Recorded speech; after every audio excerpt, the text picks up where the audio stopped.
Hey everyone, Captain Ian here with a quick explanation of the away mission that you're about to beam into. In honour of the 45th anniversary of Star Trek the Motion Picture, myself and David from the Lorehounds podcast collective teamed up to do the deepest of dives into what's probably the most unique Star Trek adventure going.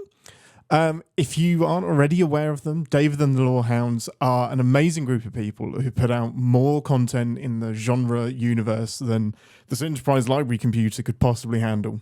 They cover everything from the Rings of Power, Marvel, Dune, DC, Doctor Who, that other Star property that ends in wars, everything kind of around and in between.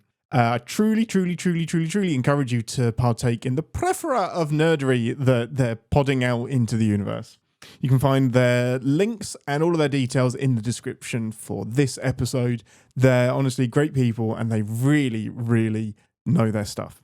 Now, what you're about to hear is David and I go through a truly and unreservedly explosion of Star Trek love and adoration and a detailed examination of how the motion picture came to be and what it meant to the Star Trek universe at the time. We talk about how we both came to Star Trek, how the show has redefined itself and us in so many ways, before we get deep into the wormhole of production mayhem that was the motion picture itself.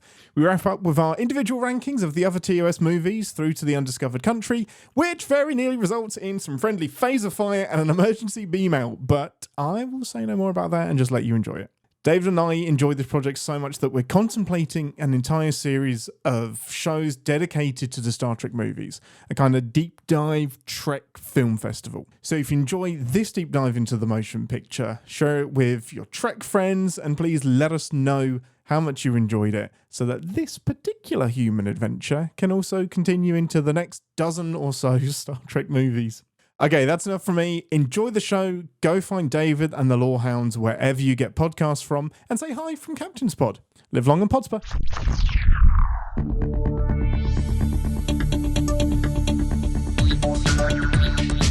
Ian, how are you doing today? I am very good. It is a pleasure to have multiple captains on the bridge of this shared ship that we're embarking on today.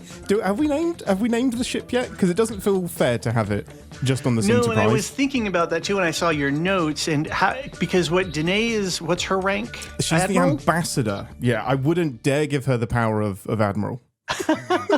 And then I was trying to think relative to the Lorehounds. Where might I be? Because we actually have multiple podcasts, not under us, but we sponsor and support a few other podcasts. We've spawned a few other podcasts. So we actually have a little flotilla. A fleet. Yes, we have a small fleet. And so that... You have a lore fleet.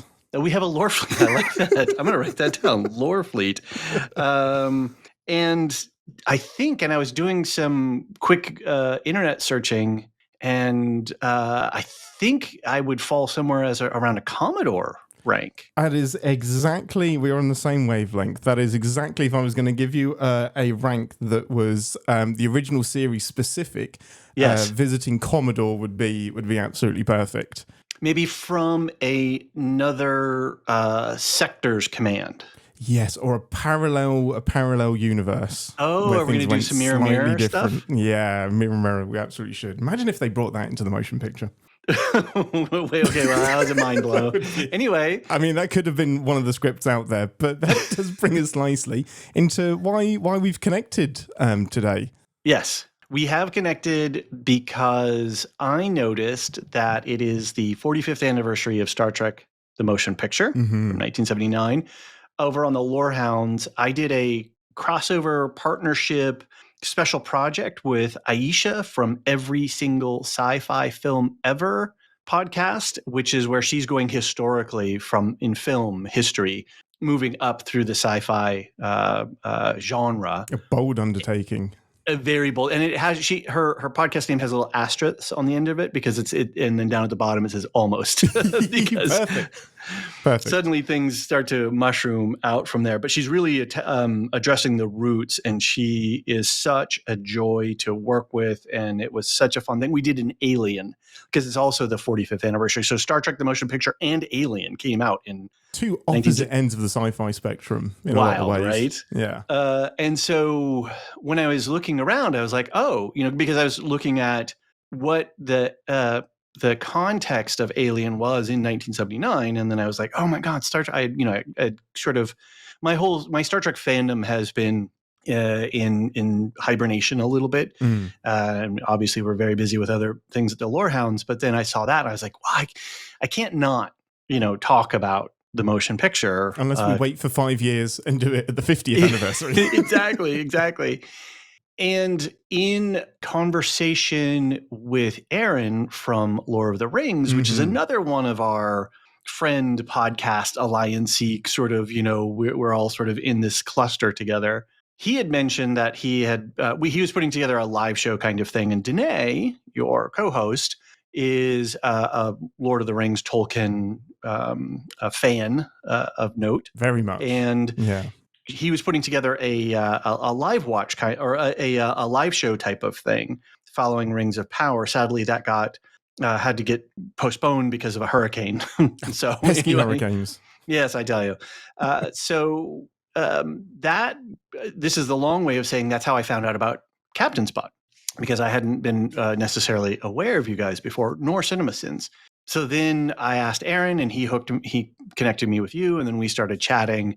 And I kind of wanted to recreate that thing that we did for Alien, which is let's do a little cluster of projects around this, because this isn't just some sort of, I have a nostalgia, room in my heart for this particular title. The 1979 Star Trek motion picture movie is actually very critical in the world of big IP storytelling. And it needs to have more than, hey, let's get together and laugh and have some fun around this title. So I pitched an email to you guys, and you basically showed up outside my door. Hello. Somebody wanted to talk about Star Trek. The reason this works out so beautifully for me on the Captain's Pod side is, for anyone that doesn't know, the brief overview of Captain's Pod is I'm the self-proclaimed Star Trek expert, and Danae is a relapsed fan who grew up with TNG but hasn't consumed any Star Trek pretty much since the 90s. And so I'm kind of like bringing her feet to the fire, to the warp core, as it were, and reintroducing her and reigniting her love of Star Trek. However, there are limits to that. And we are still relatively early in the journey, and I couldn't quite feel like this was the right time to bring her to the motion picture. So my desire to dive into this piece of like undeniable Star Trek history just doesn't quite fit in with where we are on the Captain's Pod journey, because we started with Picard, the TV show, because Picard was very much her focal point, her entry point for Star Trek. So we've done a lot of the TNG generation, but not a huge amount in TOS.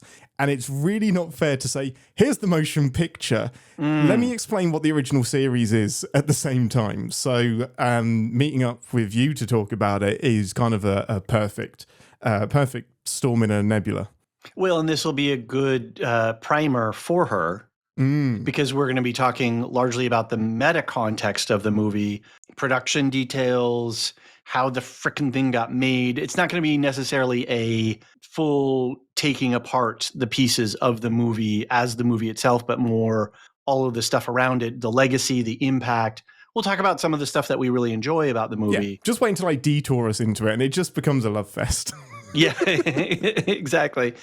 And of course, that begs the question that we have been winking to each other over emails about, which is a film festival of all the Star Trek movies. Because we're not busy enough as it is in our lives. No. We don't actually have real jobs around this either. No. Yeah, every email is kind of added with, P.S., wouldn't a film fest be nice? And like, P.S., yes, it would. When should we do this? And it's undeniable. I think it's going to happen at some point. We just have to decide how exactly that takes form. But it's TV Star Trek and movie Star Trek are two different beasts. Sometimes they intertwine, but very minimally. They're very much almost their own little universes. And it's a fascinating subject just to talk about, where does Star Trek work best, TV or movie? So yeah, it's fascinating. And I think we have a quote. I've even plucked a quote from Roddenberry about this very sort of tipping point between the things, but we can talk about that a little bit later. We are of slightly different generations. And I'm curious as to how you came into Star Trek, because it'll be interesting to understand our relative paths into this world. And by looking at your backdrop and all of your models, and I want to talk about model making at some point as well, because I've been scratching my chin. I'm like, I've been looking up 1701, original, not the TOS, and as well as the redesigned. The refit and the A. Yeah, the refit models online, and I don't know. Anyway, yeah, you'll be disappointed because I didn't make these, sadly. Okay, right. They are beautiful models, but they're all purchased. I don't quite have the patience to. I would love to one day, but it isn't. To do it properly, it is an undertaking. Yes, indeed, and that's what has stopped me from actually purchasing a model kit. Yes. Is like, do I really have the time for this? I have 3, and the answer is no, you don't. Yeah, my entry point into Star Trek, I was born in 1990, so my teen years were basically in the barren landscape where we didn't really have Star Trek on TV. The oversaturation after Enterprise. We had Deep Space Nine, TNG, Voyager all simultaneously going on, and then Enterprise on its own for a bit, and then kind of stop, nothing. So my entry point was very much from the womb, where my dad was watching The Next Generation as it aired, and we would joke that my mum would sit on the TV so that the baby Ian could hear the warp core of the Enterprise D. the over-encompassing womb sound.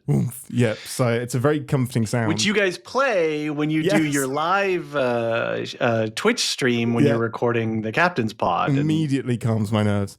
So yeah, I had not much choice. TNG was on in the background at some point from the age of 0 upwards. So Star Trek has always been in the house. My dad would have the models, and there was a Star Trek fact file that he would get every week. He would buy the TNG VHS when it would come out and then replace it with the next format and the next format. So he was very much the TNG guy. Wow. Yeah, he was all of the way in. And just from that, I transitioned into Voyager, Deep Space Nine, and then the completionist in my brain said, well, now you've got to watch all of it. So went into TOS and then the movies. And most of my life has been a lap of, well, I finished watching all of Star Trek, time to start again. So I've done it chronologically. I've done it in terms of release dates. I have my favorite episodes. So it is very much an environmental. You were going to love Star Trek, Ian. I don't have sports. I have Star Trek instead. You had no choice. Indeed. You were imprinted. I was just listening to a podcast about these periods when our brains are receptive to social learning, open brain kind of thing. And they're talking about imprinting at early ages. And so you were imprinted on Star Trek. I was very much imprinted. I'm always curious, was there a chance that I could have bucked against it? And I don't know that there was. I think there's got to be a combination of something in my brain that it just made very, very happy. And I'm very thankful for it because there's many people that have quoted everything I've learned from Star Trek. And to a great degree, I believe that Star Trek is a great, if you're going to go for a set of guidelines and a way of raising kids, the rules in Star Trek and the moral foundation, especially of TNG, is a great way to teach kids how to be human, how to interact and exist with others. One of the things that is core to the Lorehounds and the podcast and the community that we've put together over on our podcast, and we're not genre specific. We haven't built Dune up as much. Neither Alicia or John are as big of Star Trek aficionados. I'm the closest thing that we have amongst us, but we have Wheel of Time. John is just now starting to read Dune, and his eye, the scales are falling from his eyes. But both John and Alicia are big Wheel of Time fans. We really enjoy. We have Jean, one of our co-hosts, who's very Marvel and DC, and we have that. We have Tolkien with Marilyn Arpakila, who's our sort of Tolkien expert. She actually taught Tolkien. She's a librarian, a librarian and academic. Oh, incredible. We're getting into Foundation. And so we have we're very interested in big IP storytelling as well as smaller stuff too, you know, and we're very much into the Star Wars world.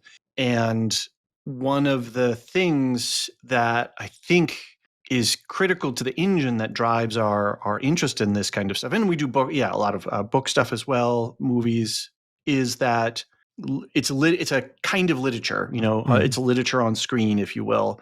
And when it's talking about the human condition and it's informing us and giving us these pathways to explore ideas and values and morals and engage with our own humanity and reflect on our own lived experience, that's what we're really interested over, you know, in the community ultimately. And I think you're right that Star Trek is, and we were talking before we, you know, hit the record button, which you could probably hear on the back end of your podcast, where we're talking about Gene Roddenberry and his, you know, vision for the world a little bit. No, he didn't necessarily live his values, but that's another. I mean, do we ever? Like, do any of us actually live it all? There's obviously extremes, but yeah, it's as a basic set of guidelines, I hate to say the word, but Bible for living in like a non-religious sense. It's got so much that you need in there. Right. I think Picard could very much be just taught as ethics. Just here we go. What would Picard do? I believe there are colleges in the United States that have actually, you know, done using Star Trek Next Generation as a lens to examine bigger questions. So, I mean, if you can get some kind of official degree in speaking Klingon, I would absolutely hope that a degree in actual Star Trek would exist as well. Well, and then in the Tolkien world, there's Signum University, which is generated just out of teaching Tolkien. That's incredible. Yeah, absolutely and they're incredible. Sponsoring moots and all of these kinds of things. So, and I think that goes back around to this other question: what is Star Trek? And I've been meditating on that quite a lot in preparation for this recording and thinking about, because that's one of the kind of questions, like what is Star Trek the motion picture? What does it mean? And what is, I think, you know, what we get into Star Trek. Well, for the Captain's Pod side of things, how did you get into Star Trek? What's your background? And it might be good for Lorehounds as well. If you don't have you dare to not have a Star Trek contingent wing, they may not know how you got into Star Trek as well. It's true. We do not even have a Star Trek channel on our Discord. Sacrilege. Terrible. But, you know, neither, you know, I think there's appreciation, but there's nobody who's like, you know, the way that we work is like if somebody has ownership and passion, and then we bring it forward, and we have an environment where we can have a sort of a growth matrix, a genesis, if you will. Indeed. And I think I am the default de facto guy, because for me, not dissimilar to you, is that it was just on and around. Yeah. I'm an elder Gen Xer. I'm at the top range of the generation, and it was just on. And we were a TV generation, and the TV was on, and you had TV time, Saturday morning cartoons, you know, TV on when you got home from school. And I personally, as well, am a visual learner. And so like sitting down and reading a book is not something that I enjoy as much as like sitting down and watching a movie that then, as we were talking about before, informs me. It's more efficient storytelling as well in a lot of ways. Efficient storytelling. You don't have to describe the ship, you can see it. Yeah, exactly. So it was just on. Doctor Who was just on. I'm not as big a fan of Doctor Who. Tom Baker is my doctor, but like it was on along with a lot of other things. And so it was just there. And then when the motion picture came out and Wrath of Khan, like then, you know, seeing all the movies, and it's always occupied a corner of my life. And then obviously with Next Gen and the cultural impact and my age and station in life at that point, it really did form a important part of the cultural conversation that was occurring around us. And it shaped a lot of, and it was a lens for a lot of us to think about the world, and especially with you know, Bill Clinton as the president and some of the things, the values that he was trying to put forward, and the ways that, you know, people were having conversations about what do we do in these really morally complex, morally clear situations, but practically complex to affect some kind of change in the world. Yeah. With different things that had gone on during that time. And so Star Trek was very much there. I think my fandom has lapsed in more recent years because I've been confused about what has been being put forward for me That's in very fair. terms of Star Trek content. The last big show that I was a fan of was Voyager. And my Deep Space Nine roots don't go as deep because I was like busy. I don't know. I didn't have the space for that, but I have a huge degree of appreciation for that show. And I've just never had the time to be able to go right front to back. Here we go. Let's It's do a it. big undertaking no matter what. It Huge. is 7 seasons, 25, 26 episodes a season. It baffles me how I managed to watch so much of it repeatedly. And very complex storytelling. Especially when you get to the back end of Deep Space Nine. Absolutely. Yeah. Yeah. There's a lot going on. So and Voyager I loved for lots of different reasons. I love Kate Mulgrew. Sorry, I loved the ship design. All kinds. So a bunch of other stuff. There's some other things that I'm like, oh no, I don't love so much. But hey, that's Star Trek. Yeah, no one likes Neelix. It's fine. See, we're made for this. This is because that's what was in my mind, but I didn't say it. And Kess, right? Anyway. Let's save that for that one podcast. Bucket. Yeah, one unfortunate problematic bucket.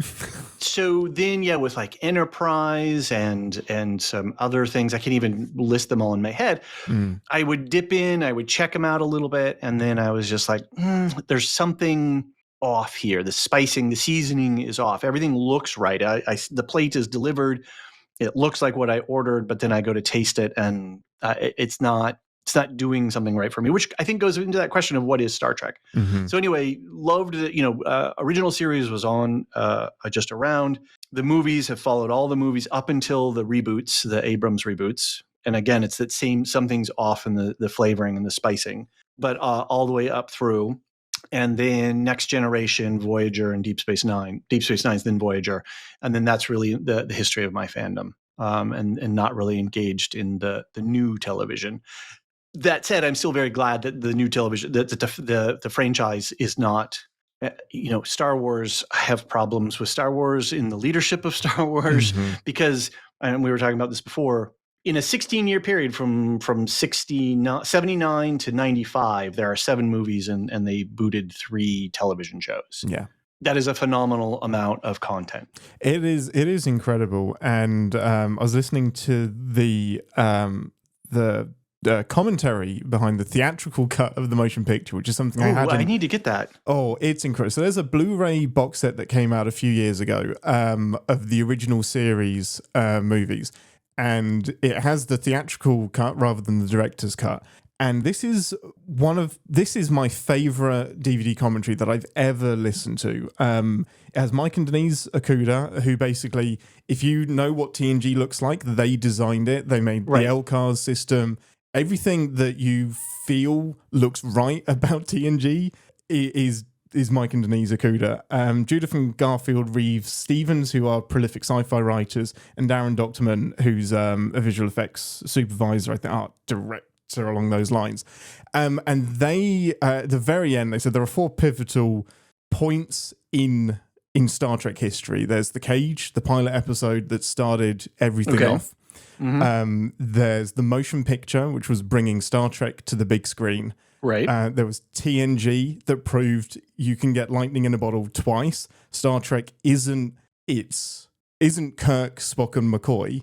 Star Trek is to break that mold. My goodness, for me, that is the encounter at Farpoint, the start of TNG, is the pivot point of Star Trek, where it goes from TV show, movie, that was fun, to now Star Trek is everywhere and it can do anything, because you've somehow made, in my opinion, as iconic or more iconic a crew than the original series, which already has the most iconic crew of any franchise. And then the 4th pivotal point that they said, because this came out in 2009, I believe, was the J.J. Abrams reboot. And that's the 4th point. And obviously they don't know what happened from that point onwards. It's fascinating to hear them talk about Star Trek before the J.J. Abrams reboot, at the end of this famine of Star Trek content that we didn't have. So yeah, it reinvents itself. It's not afraid to reboot, be parallel. Everyone accepted that the J.J. Abrams movies were separate but equal in their own unique timeline. That allowed the interest to go back to a TV show. So yeah, it's what is Star Trek is a 3-hour podcast in and of itself. But it is. I look forward to exploring that topic with you in the very short future. Maybe? Yes, absolutely. Midterm future, if not, but short to mid range. Oh my goodness, I would love that very much. It's fascinating, but I think it's this enduring quality of optimism. It really is. It's just like, hey, 300 years from now, this is what space travel could look like, all being well. And there is so much optimism in that. And I think that's one of the big reasons it endures, is that the ships are pretty and it's an optimistic view of the future. Wasn't that part of what made Roddenberry? I don't like to swear much on podcasts, just as a general rule. That's just a personal thing. I'm caveat that because I'm going to say, what made Roddenberry, and one of the things that made him a real asshole was his insistence on holding to this positive view of humanity's future. He was so focused on that he drove people mad and broke relationships and wrecked opportunities because he would not ever let go of some kind of vision that he had for humanity's future. There is no coincidence that Deep Space Nine exploded after Gene Roddenberry passed away. He was holding back the story threads against pretty much everything that Deep Space Nine stood for. It is such a radical departure from the rest of Star Trek. It's like, hey, this is corruption. Like, this is the bad side. They weren't even putting it on Earth. They were putting it on a different planet. Like good old Shakespeare would do, is make it an allegory, set it in Europe. But even that was like too much for him. He was like, in space, yeah, you've got the Klingons that are a bit antagonistic, but you don't have oppression because the whole galaxy has moved forward. And it would drive people crazy on TNG because they weren't even allowed interpersonal conflicts on the ship. I was like, no, these people have moved past it. They get on and we're happy. We've got bigger fish to fry than interpersonal conflict. That is a really important part of what is Star Trek. Yeah. Is moving beyond your individual ego. Yeah, exactly that. And that's what he was so reluctant to introduce religion into Star Trek as well, which is a focal point of Deep Space Nine. Like, religion, like, that is the core of Deep Space Nine. And we kind of moved past it in the future, was his opinion, even though he was a religious person himself. So yeah, he vehemently had this unwavering vision. He had the textbook. He literally wrote the book. He wrote a manual for what the different buttons do on the bridge of the Enterprise for the motion picture that the actors could read so they would know what button does what. He could explain the difference between deflector shields and battle shields. Like, this universe was Tolkien levels of fleshed out. Wow, I love that. It's incredible. And it's one of the reasons why we have this firm view of what Star Trek is now.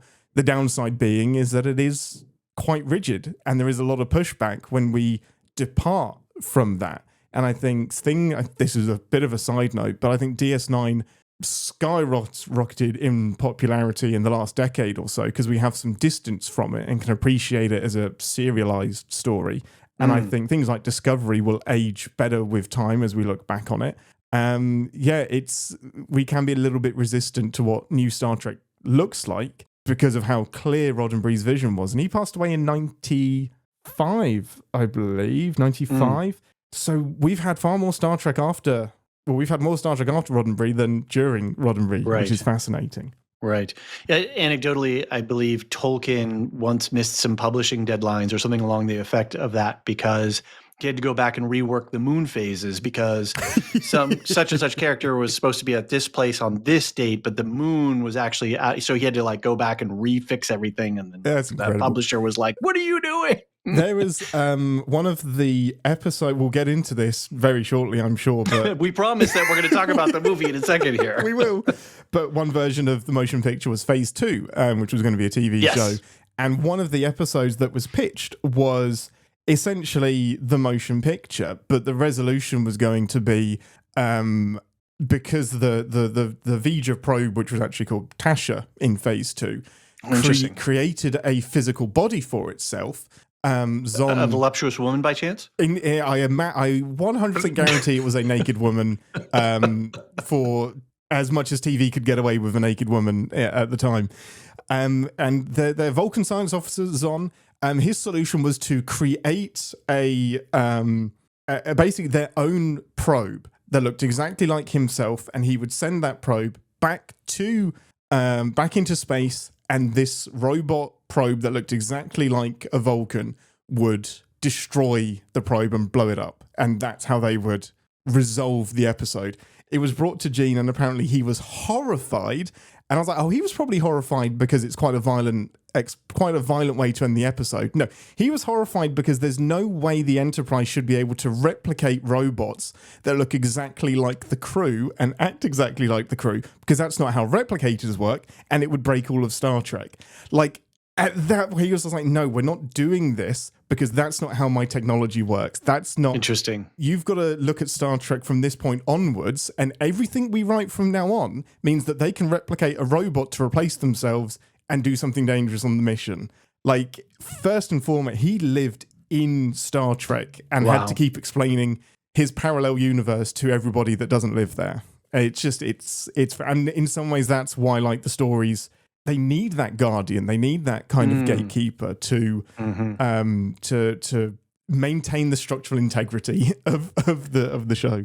Because otherwise, everything starts to mush down into a sort of marketing exercises. Are we hitting sort of 4 quadrants in viewership, and what our numbers are? And sci-fi can just be whatever you want it to be. He was very keen to have sci-fi, to take the fiction out of it almost, and just like, this is science prediction, not science fiction. Like, this is logically where we could go. And in the 2360s, we're not at a point where we can replicate robots to look like us on the ship. Wild.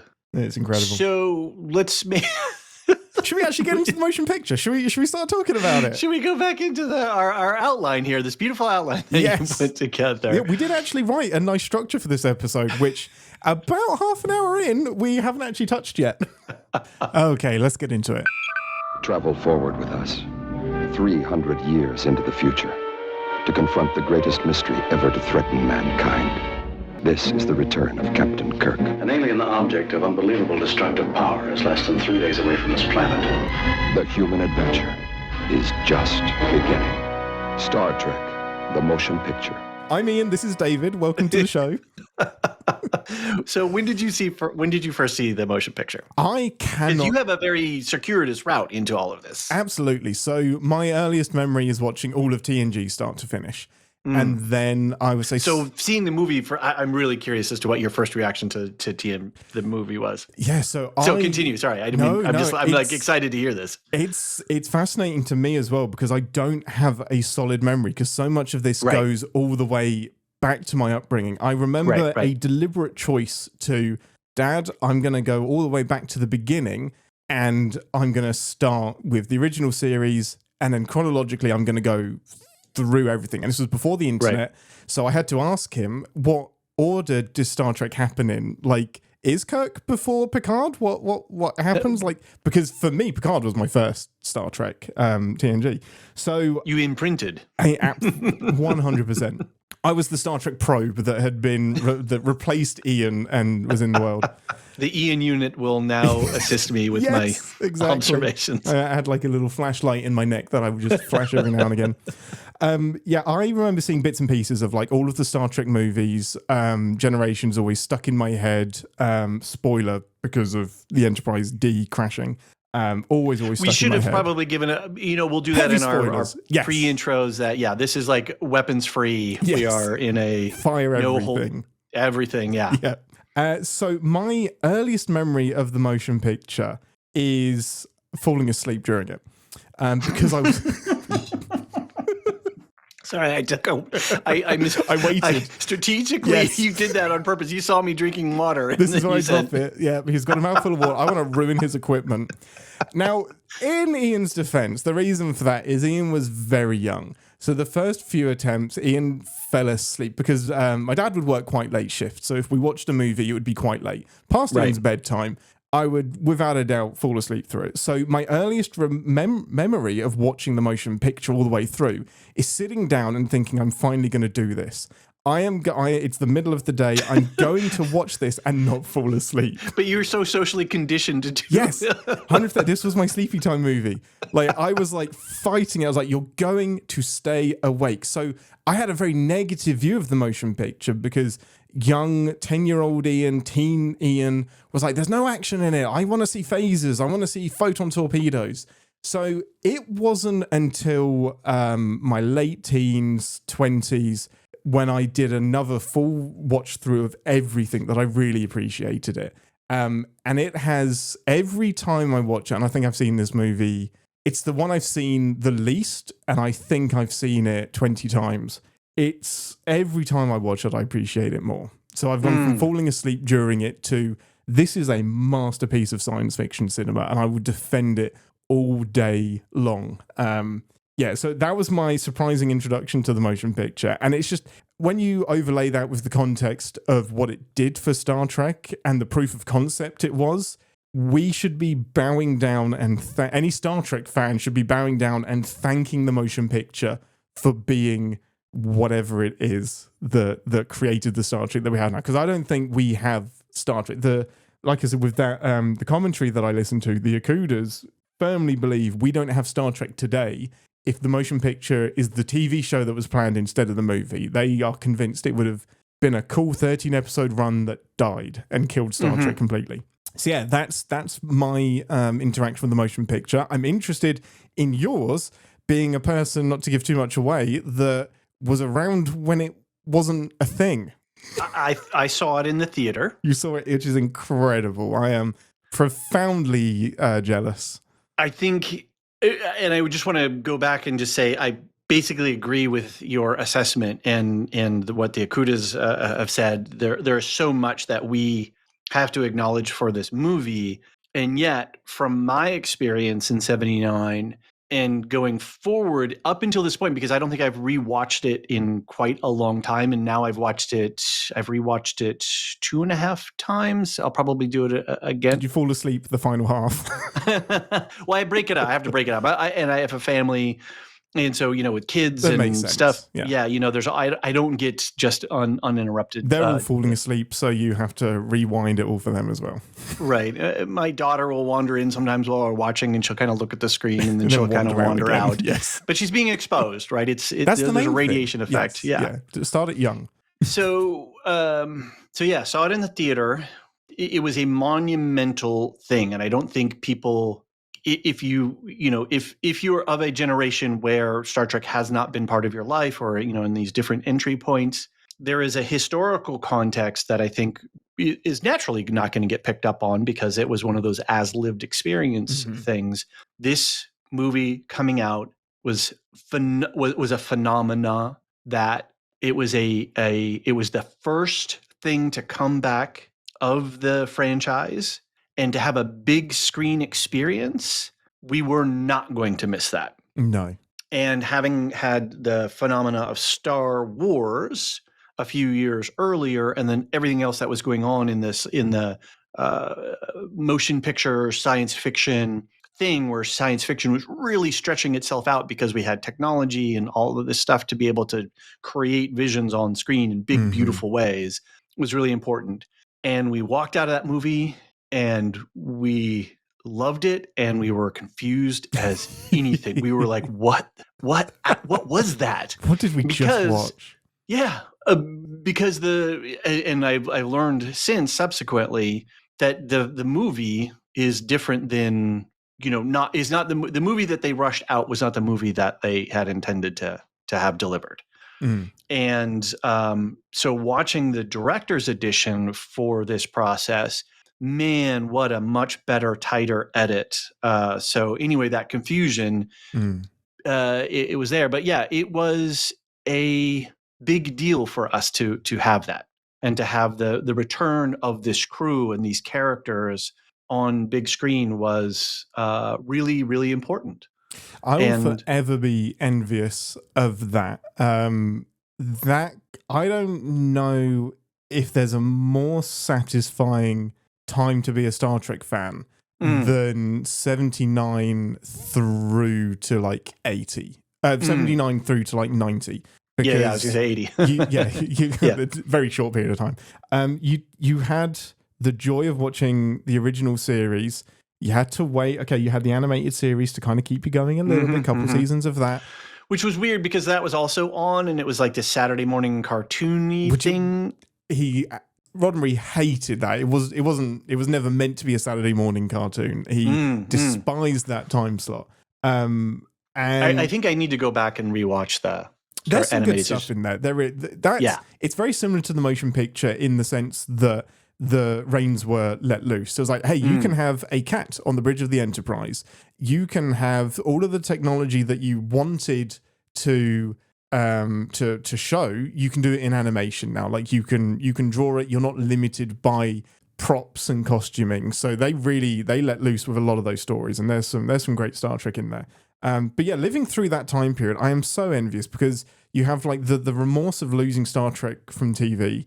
Then it launches into a motion picture franchise with the motion picture and then Wrath of Khan and just that continuing Khan arc and all of those movies. And then bam, into TNG. Like, how satisfying is that and I'm sure there were people that were against it and hated TNG, etc. But looking back in hindsight, what a beautiful time to be a Star Trek fan.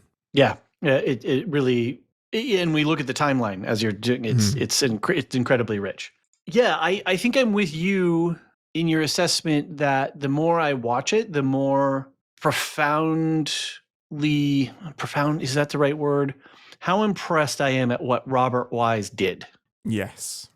And what he was able to pull off, given that. So in preparation, I got the book, I've got it behind me here, The 50-Year Mission, which I didn't understand what it was until I got it from the library. And then, of course, I had to buy a copy for myself. Yes. And that it's one of these oral history books. And I have one of these books for the making of the 1984 Dune movie, where it's all these little, it's a structured it's conversations with a whole lot of people, and their quotes are taken out and then put into this interesting timeline order that gives you this rolling. It's fascinating. But that what Robert Wise went through to get this movie made is wild, absolutely wild. And so that we got anything that is incredible. And then the more I watch it, and the more I watch the version that he wanted to have had made, the more I am impressed at what the story is and does and how it operates as a piece of cinema from its time period. Yeah. And the kind of movie making that was being done. This is a movie. It is a golden age of movie. Like the richness that you get from that DVD commentary as well. Like I will recommend it a million times. It makes me feel bad for ever saying a bad word about the motion picture, because just from like a physical effects viewpoint as well, it is incredible. The fact that they're still writing the damn thing today and they finished filming is amazing. Like the cast just being handed rewrites of a scene that they literally just finished, and like you said, Robert Wise being able to wrangle that, having not watched an episode of Star Trek until Paramount gave him 10 to watch for a movie that he wasn't supposed to be directing, is absolutely phenomenal. And what they managed to do with all of the visual effects and a lot of the practical effects added in after they'd finished filming is incredible. And I know you don't know that when you're sitting down and you're watching a movie and you can get the violins out and say, oh, isn't it sad that they had a rough time making this movie? It is incredible we got any kind of movie out of that at all, out of that journey. So something we can maybe mention in our recorded intros that we'll tack onto the front of this is that we're going to do a power ranking of the up through generations at the end of the podcast here. And so we'll sort of pre-teasing that and reminding us to mention that, because then that helps us situate where does this movie. And I have this question that I wanted to ask you, which is, how do you relate to the motion picture relative to the rest of the franchise? Because while the ship remains the same and our primary characters and our cast is the same, the uniforms are different. It's when we get to Wrath of Khan, it's as if V'ger never existed. V'ger is never referenced in any of the subsequent stories or, elements. The culture of Starfleet itself is very different in terms of it's a much more military forward rather than just, ranks and sort of, oh, hey, Captain, whatever. There's a casualness, I think, that the rest of the movies follow. This movie feels very rigid I feel like I would be. This feels like there's naval tradition and the way things work. And so it's a very different movie. So how do you relate to it relative to all of the other properties? For me, it's like its own iteration. It really, really is. I don't see... I mean, Wrath of Khan doesn't exist if you don't have the motion picture.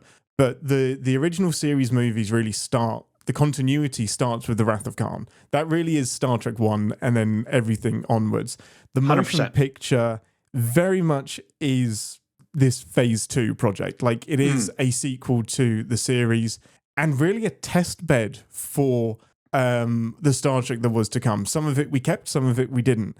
And it's kind of like baffling to see what was kept and what has endured. And like, is that the reason that Star Trek is so big? Because we learned the right lessons from the motion picture and there's certain things we kept, certain things we left behind. But in my head as a fan, it is very much its own thing. Like, it was very jarring to see Decker, a new captain of the Enterprise, Spock different. Like, the first 20, 30 minutes of the movie is getting the band back together because they've all gone their separate ways. Like you said, we never see these uniforms again, other than in like some parody stuff. We're going to have a whole podcast, maybe an hour and a half, 2 hours, just talking about uniforms, right? Oh, easily. Just on your, the power ranking for that on its own would be 45 minutes for me. I love the short sleeves that Kirk has. Just this flexing his biceps inside them as totally well. Right? It's incredible. Brilliant. And just the Disco McCoy that we get as well with his medallion and open chest and the chest hair.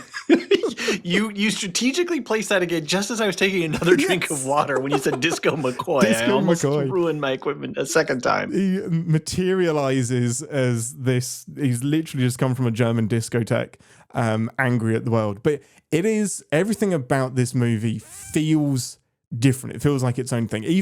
So one of my childhood memories is, of course, Shatner's iconic hair piece. And the fact that in the motion picture, it looks very different from the Wrath of Khan. So for me, there is Shatner's hair in the original series, there is Shatner's hair in the motion picture, and there is Shatner's hair in the rest of the Star Trek movies, which is my delineation of when we are. So it's this, the motion picture is this odd thing that is parallel to all other Star Trek, but the Star Trek that comes after it just doesn't exist without that. And it's this brilliant bridge between the original series and the rest of Star Trek. A lot of that is, for me, down to the visual effects as well. The warp core, for example, the warp core doesn't exist really in the original series. It's this big, like, tubular thing that's behind a metal grate. And you're like, is that the nacelle, like, or what is that? This? Like, why is Scotty getting near it? That's got to be pumping out radiation. But in my head, that shocked me because one of the first times I went back to the original series, I'd be like, Dad, where's the warp core? And he was like, yeah, they didn't really have that. And the warp core, like, is an iconic element of Star Trek. And that swirling tube of energy that is the centerpiece of engineering and of the ship starts in the motion picture. And that swirlingness is a great word. That effect is reused again and again. It's the same engine room that you see in Voyager. A great aside on the commentary is that when they're filming Voyager, somebody in the production crew was doing something in the engineering section of Voyager and is pulling a panel apart to, like, the Voyager was always getting destroyed every episode. So engineering was always in pieces. So they called down one of the writers who happened to be doing the commentary on the motion picture and said, you better come take a look at this, which must have been incredible to, in the real world, have one of your production assistants say, hey, you'd better come down to engineering. I've got something you need to see. And the thing they needed to see was part of the set from the motion picture that they just built on top of. So in figurative, literal ways, the motion picture is the foundation for so much Star Trek that comes after it.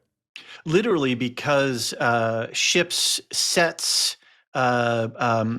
station designs, all kinds of stuff is pulled. It's chopped up and used for parts. Yeah. The music, Yeah, it's all literally just chopped up and in a chop shop and then reused and repurposed. well, the motion picture theme becomes the TNG Yes. theme because it's actually the Enterprise theme. It was written for that 3.5 hour tour of the Enterprise that we get in this movie. It was written for that. So a lot of people think it's the Star Trek theme.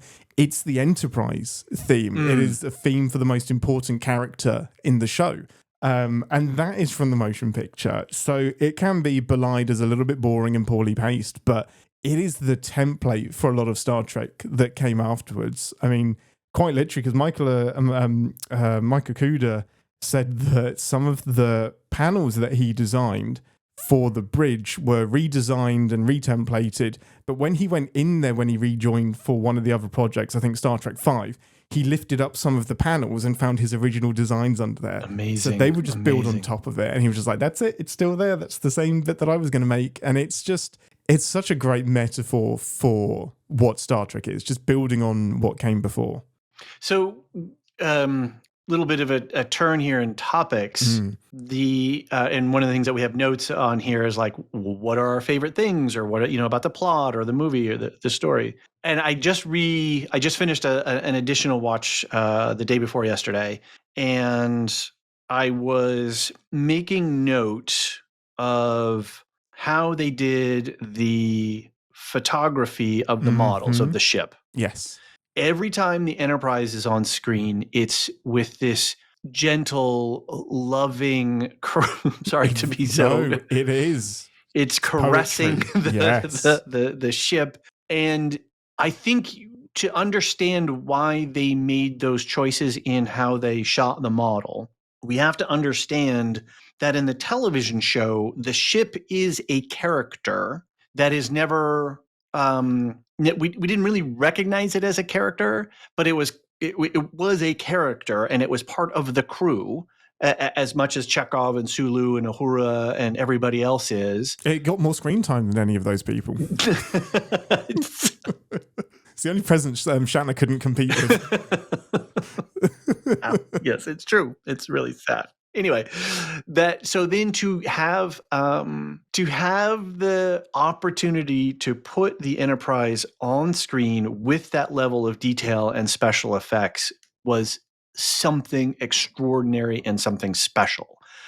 And so when we go back and we think about, well, this is the first time that we've had this crossover between a success. Well, we've had other crossovers because I believe they did Planet of the Apes into a TV series as well. Correct. Yeah, but that went backwards. Yeah, movie first, and then hey, it's going to be cheaper to make a TV show. Right. Rather than give you more money for a movie that nobody wants. That's true, and I think that's an interesting. Is it harder to go from small to big than from big down to small? Welcome to our fourth podcast idea that we've just intuited. Just like the movie, we are spawning all kinds of other creative content. So to get the Enterprise on screen and to get the not only to see Kirk back on screen and then to have Scotty pilot him in the space shuttle up, and then to do that ultimate ship porn of seeing her. I just got chills thinking about it, and I've seen this scene so many times. We never had that before on the original series because our animation and our televisions and everything was just crap. And so going to see it on a big screen long before, Dolby and IMAX and laser, what all these different designations are for all these new cinema technologies, just being able to see it on screen big like that and to see things like an EVA, people in spacesuits floating around, see shuttlecrafts docking and backing up and locking in and doing this kind of stuff. Photon torpedoes actually coming out from a dedicated tube on the front, all of it. We had never had that experience before. And so seeing that, and that's when we walked out of the movie like, wow, that was just an orgy. And then the storyline was like the confusing part. Like what was that? It's and I mean this with all sincerity, it is a deliberate and genius masterstroke to have that scene with the Enterprise. And it's people jokingly or otherwise say, oh, it takes so long and they're going around it for 10 minutes. Like, that wasn't an accident. It wasn't like a goof in editing. It wasn't an oversight. Like, that's going to be in every version of the motion picture, because this was Star Trek is back. And like, this is literally for the fans. Like, this is the perfect example in my mind of fan service, because we know you've had to wait a long time. It's worth it. Like, look at this ship, and it's not just refit and looks different because time has passed. It's because literally that model in the original series isn't going to work on a movie set, and the original design for this new Enterprise was completely different. And our gatekeeper Gene said no, it has to have the bones of the Enterprise that we know from the TV show.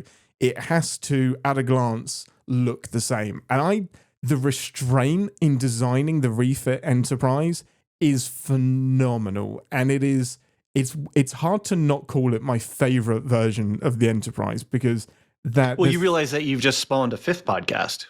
Oh, the favorite ship Enterprise design. Ship design. Oh my god! Just ship design in general. I mean, I have a blueprint of one actually. Oh my god, you are a deep dive fan. I've just revealed a blueprint of the Enterprise E on my arm as my actual favorite Enterprise. You kind of scared me a little bit there. I mean, it's one thing to have models behind you on your shelf. You didn't know what you were getting into with this, did you, David? I did not know. I'm in the presence. I am deep in the mythos. I am part of the cult. But it is a literal victory lap of, we did it. You're going to see it on the big screen. We're not going to miss this opportunity to show you what we can do when we strong arm millions of dollars out of Paramount to finally, like, at a certain point by the end of production, they had a blank check to get this movie done and on screen. Because Robert Wise delivered a wet celluloid can of film to the theater because they were that literally for the premiere. Well, the writers Judith and Garfield Reeve Stevens said that they were at the Chinese theater for the premiere, and they were told after the fact that the fourth reel of the movie was delivered while the movie was playing.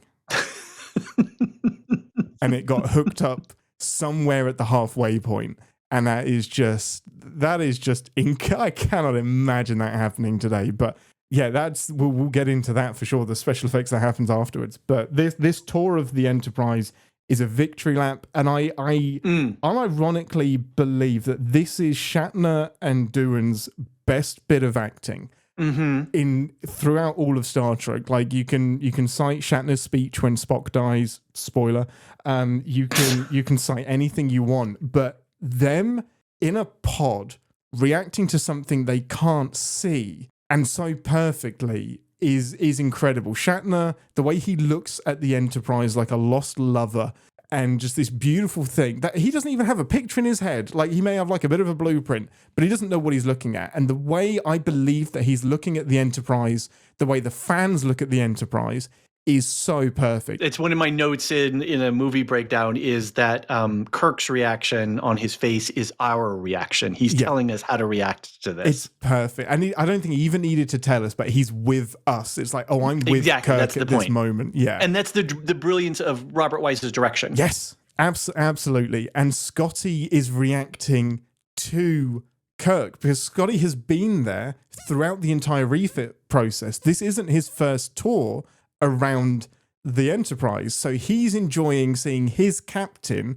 enjoying this new ship, and it's just like, you can explain that, but the fact that it delivers all of that in this 174-minute scene of circling the Enterprise is just beautiful. And it's how, like, people say, well, why didn't he just beam over onto the ship? And like, because he loves that ship as much as the fans. Like, Captain Kirk wants that long journey around the Enterprise as well. And it's just, it's a huge showcase of, this is the music we're going to have for Star Trek. Right. This is the visual effects we can do. This is what we are on the big screen. This is Star Trek without the tiny TV budget that we had.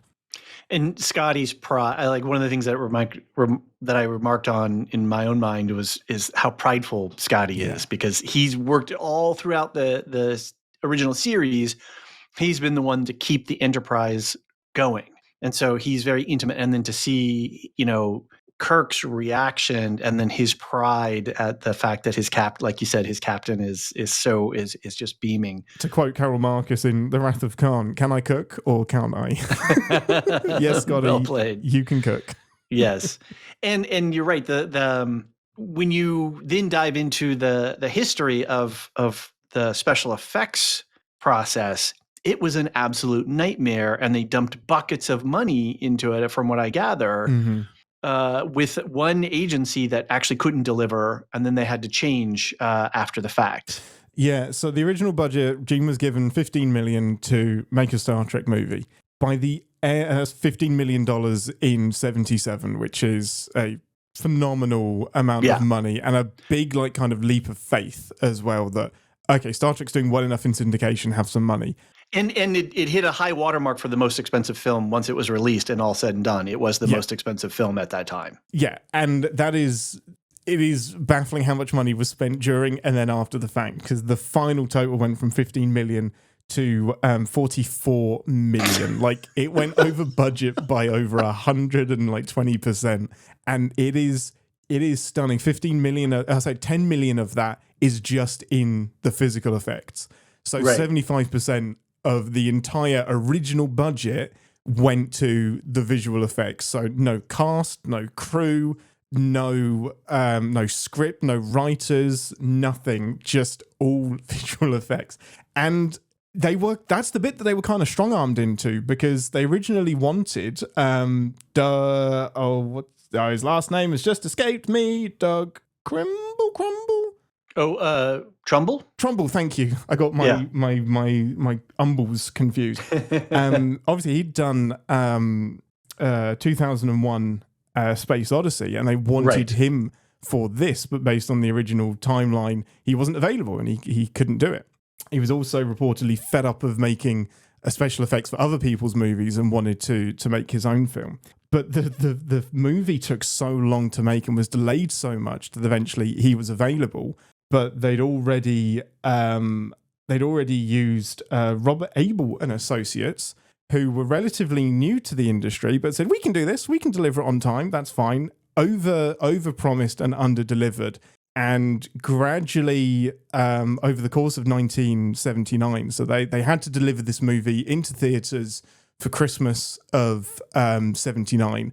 Filming finished in January, special effects dragged on for the entirety of 79. And gradually they would okay, well, if you can focus on this bit of production, we'll give the matte paintings to someone else. Okay, if you can focus on this, we'll give the lighting to somebody else. And eventually, I think 6 or 7 months in, they basically admitted, we won't be able to deliver this movie by Christmas. And Paramount just wrote a blank check to Doug Trumbull and said, okay, we'll let you direct your own movie and give you a blank check if you finish Star Trek the Motion Picture for us in time for us to deliver it in December. And he was like, yeah, okay, that's fine. And for me, in my opinion, does the best work of his entire incredible career. That dude is he also deadline. Shaped our perception of science fiction. 100%. You mentioned the external shots of the people in space and doing the little dude doing the little flip at dry dock. That's a shot that he wanted to put in 2001: A Space Odyssey, but couldn't. So he and those spacesuits really look 2001. Very much, right? It's the same person designing them. So there was a lot of stuff that he wasn't allowed to do in 2001 that he then got to play with in the motion picture with his blank check. And in Robert Wise's words, he just said, I trust him implicitly to make this thing right, or to fix his thing. So Robert Wise kind of took a step back and just said, you're going to have to just do this on your own. Paramount said, here is a bodyguard that is going to make sure you deliver this movie on time, but that's all the interference we're going to have. He's going to make sure you deliver it. Whatever you deliver is up to you. And my goodness, did he deliver. Just a visually incredible movie without a computer in sight. That I think we have to take that into account. This is not computer. This is not CGI. Every shot you see, especially in the theatrical cut, is a picture or multiple pictures. This is literally called the motion picture, not because it's in the cinema. It is literally pictures moving. the graphics are matte paintings that are being filmed from 3 dimensions and overlaid on top of each other.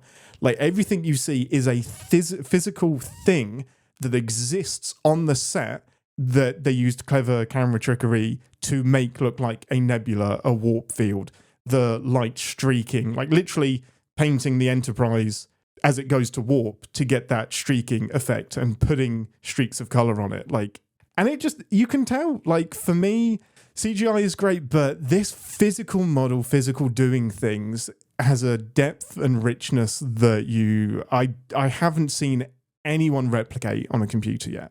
I think even in the V'ger set, they were still like, it was incomplete. So they had to do all kinds of camera trickery to keep the incomplete stuff done. And they were using forced perspective. They literally just mirrored it and just duplicated the shot and then mirrored it to make it look like a complete thing, because they were literally building the set as the scenes were being recorded. So as soon as a set was built for V'ger, especially towards the end of the movie, it was like, okay, now you're ready to do this scene. We've built it. You start recording there. We're going to finish building the next bit. And a lot of that was Doug Trumbull saying this has to have character. Like V'ger can't just be a fluffy thing that we have. It needs to be a physical thing that you can see. And it is this 6-sided probe. Like the V'ger at the middle of the nebula is this physical thing that you can see. And he had a very specific vision for that. That was a nightmare to build, apparently. I can imagine.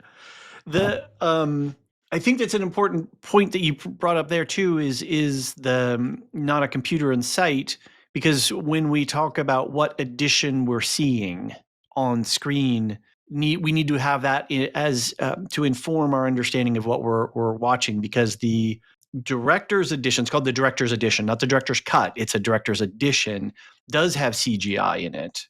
Yes.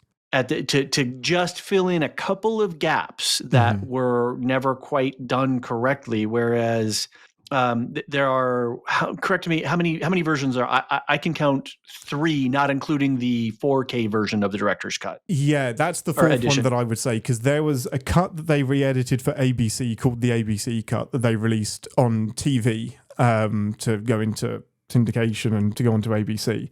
Which is an interesting thing, because when we get things like with Star Wars, we were in a little desert for a while, so they created the Star Wars Christmas special. Yes. Oh my goodness. To fill the void. So this idea of how can we get stuff, and we had Roots, these miniseries and the Thornbirds and Shogun, all these other things. And so this idea that, hey, we can pump content into this small screen in this synergistic way between the big screen and the small screen was a thing at that time. We're just like, okay, I'm not going to the theater. When is it going to come on streaming? Yeah, exactly. Or like sometimes I'll just wait a few weeks and it's going to get a release in streaming now because it didn't do well in theaters. It's a completely different landscape. What's really interesting, and this is just a really quick aside, one of the reasons that Star Trek was going to be brought back was because Paramount was launching its own TV channel. Right, that's right. Paramount Television Service, PTS. Like as a network at that time, that's a big deal to launch a quote unquote network. That's not a small thing. Yeah, this is in a time when you don't have a lot of channels to choose from, and it's entering into. So this is the beginning. This is the like streaming wars Mark 1, where it's just like it's easier to put things on our own channel because we own everything and we don't have to finagle things. And Star Trek Phase 2 was going to be the flagship show that launched it. And one of the reasons one of the many reasons they moved to the motion picture was because they abandoned launching this Paramount TV channel. Exactly, right. So it's that in and of itself, podcast idea number 6, everyone, is a fascinating story. And it's funny because the Paramount Network, streaming network now, is cornerstoned by Star Trek properties. Yes. So Discovery was I know Discovery was on Netflix first, but Strange New Worlds was its big, we're here and this is going to be just on Paramount. It's what a interesting evolution of Star Trek from TV to streaming as well. But anyway, podcast idea number 7. Yeah, exactly. So the going back to the network thing, just really quickly to put a sort of a final underline underneath it, as this has got to be understood in the business market of the American television market at that time. We had 3 major networks: ABC, the American Broadcasting Corporation, CBS, and NBC. I say ABC because in Australia they have an ABC, Australian Yes, Broadcasting. that makes So we sense. Americans, we always get confused because we're first person. We're the first player. We're the We're most important. player one Yeah. in the world, right? You're the protagonists. Yes. So ABC, CBS, and NBC, and then you had typically a PBS, a public broadcasting station, and then typically you had in your local market 1, 2, maybe 3 if you're in a massive metro area like Los Angeles or something like, or New York, where they were independent and they basically lived off of they were syndicators. So they would buy ads from local businesses, and then they use that money to buy syndicated shows. And that's where we saw Star Trek, was not on ABC, CBS, and NBC, but on our local channel that had like wrestling on Friday and Saturday nights at like 11 o'clock. And they would have movie matinees. And that's where I saw The Good, the Bad, and the Ugly, or, all these sort of spaghetti westerns, or what was the guy, the animated ones with Jason and the Argonauts and the skeletons and all that stuff. Oh, Clash of the Titans. That was a movie that came later. There was another that spun out from those television shows. Anyway, so to then take a major motion picture and then put it out onto a television is another big deal. Yeah. But also to try to say, oh, we're going to launch a whole new network to compete with a market that is locked. Yeah. Literally locked from a business perspective is a big deal. And so then when they were running with the idea, and then finally the head guy looked at the numbers and was like, nope, cut it off at its head. And it came at a really interesting time for the Star Trek production because they'd hired everybody. They started work on Monday, were fired on Friday. Literally? They were literally on there for 5 days. And they'd already had all 13 episodes, had a treatment. We have episode titles for all of Phase 2. Are those scripts out? So 2 of them became episodes of The Next Generation, The Child and Devil's Due, which are 2. The Child is fine. Devil's Due is one of my favorite guilty pleasures of Star Trek. I have to look up one of those. Okay, TNG. And it's quite like it's one of the later episodes of TNG as well. And the very first episode of Phase 2 was In Thy Image, which was what became the motion picture or rehash of The Changeling. So yeah, they had the scripts. And then they were just told to, okay, we'll repurpose the pilot into the motion picture now that we're not getting a TV show. And it took ages for these other 11 scripts to see the light of day. Some of them still haven't because the synopsis of them kind of tell you why they haven't. They weren't the synopsis of some of them like, oh, this would have killed Star Trek. That sucks. There were 4 Klingon-focused episodes that were like, this is the same episode. We've seen this in TOS. Like the writing and who knows how the synopses would have evolved over time, but it's very different from what we ended up with in the movies in TNG. David, can you tell me how we got to that point? How did we get onto this tangent? I was just riffing off of things in the outline and just sort of letting us go. That was incredible. I don't know how we got there. So something about the budget. It's amazing. But I was just going to transition again because you invoked the Changeling. I sure did. We cannot talk about the motion picture without talking about the Changeling. So do you want to set that up for folks? And I'm so glad you brought that up because you emailed me and you were like, dude. And so I went a couple of years ago, I got all of I got the remastered original series on DVD in a giant thing. So I found that episode and watched it immediately, and I was just like, "Oh. Yep." That was like towards the end of our initial call. You're like, "Is there any homework I should do?" And I was like, "Well, watch all of Star Trek, but in particular, watch The Changeling, and I think it'll change your perspective on the motion picture." So, The Changeling, I'll give you the quick synopsis. This is an episode, I think, in season 2. I'll reference, you roll, and I'll reference it real quick. It's obviously it's an episode during the original series, and what happens is that the Enterprise is responding to a distress call from a planet that has been destroyed, and they season 2, episode 3. Yeah, I thought it was season 2. They pick up a probe that has destroyed this planet. It's called Nomad. And the gist of it is that this robot has been sent on a mission to destroy all biological life that is inefficient, and it has been sent by its creator. We find out over the course of the episode that Nomad was a probe that was sent out by humans, has been damaged at some point, and now sees biological life forms as inefficient and decides to destroy them as part of its mission from its creator to find perfection. Kirk outfoxes it with a logic puzzle, as often happens, and it blows itself up. And that is almost beat for beat the plot of the motion picture. But of course, we are V'ger instead of Voyager instead of Nomad. So yeah, it didn't go amiss. On the commentary, one of the writers said that it was referred to by somebody they know as where Nomad has gone before.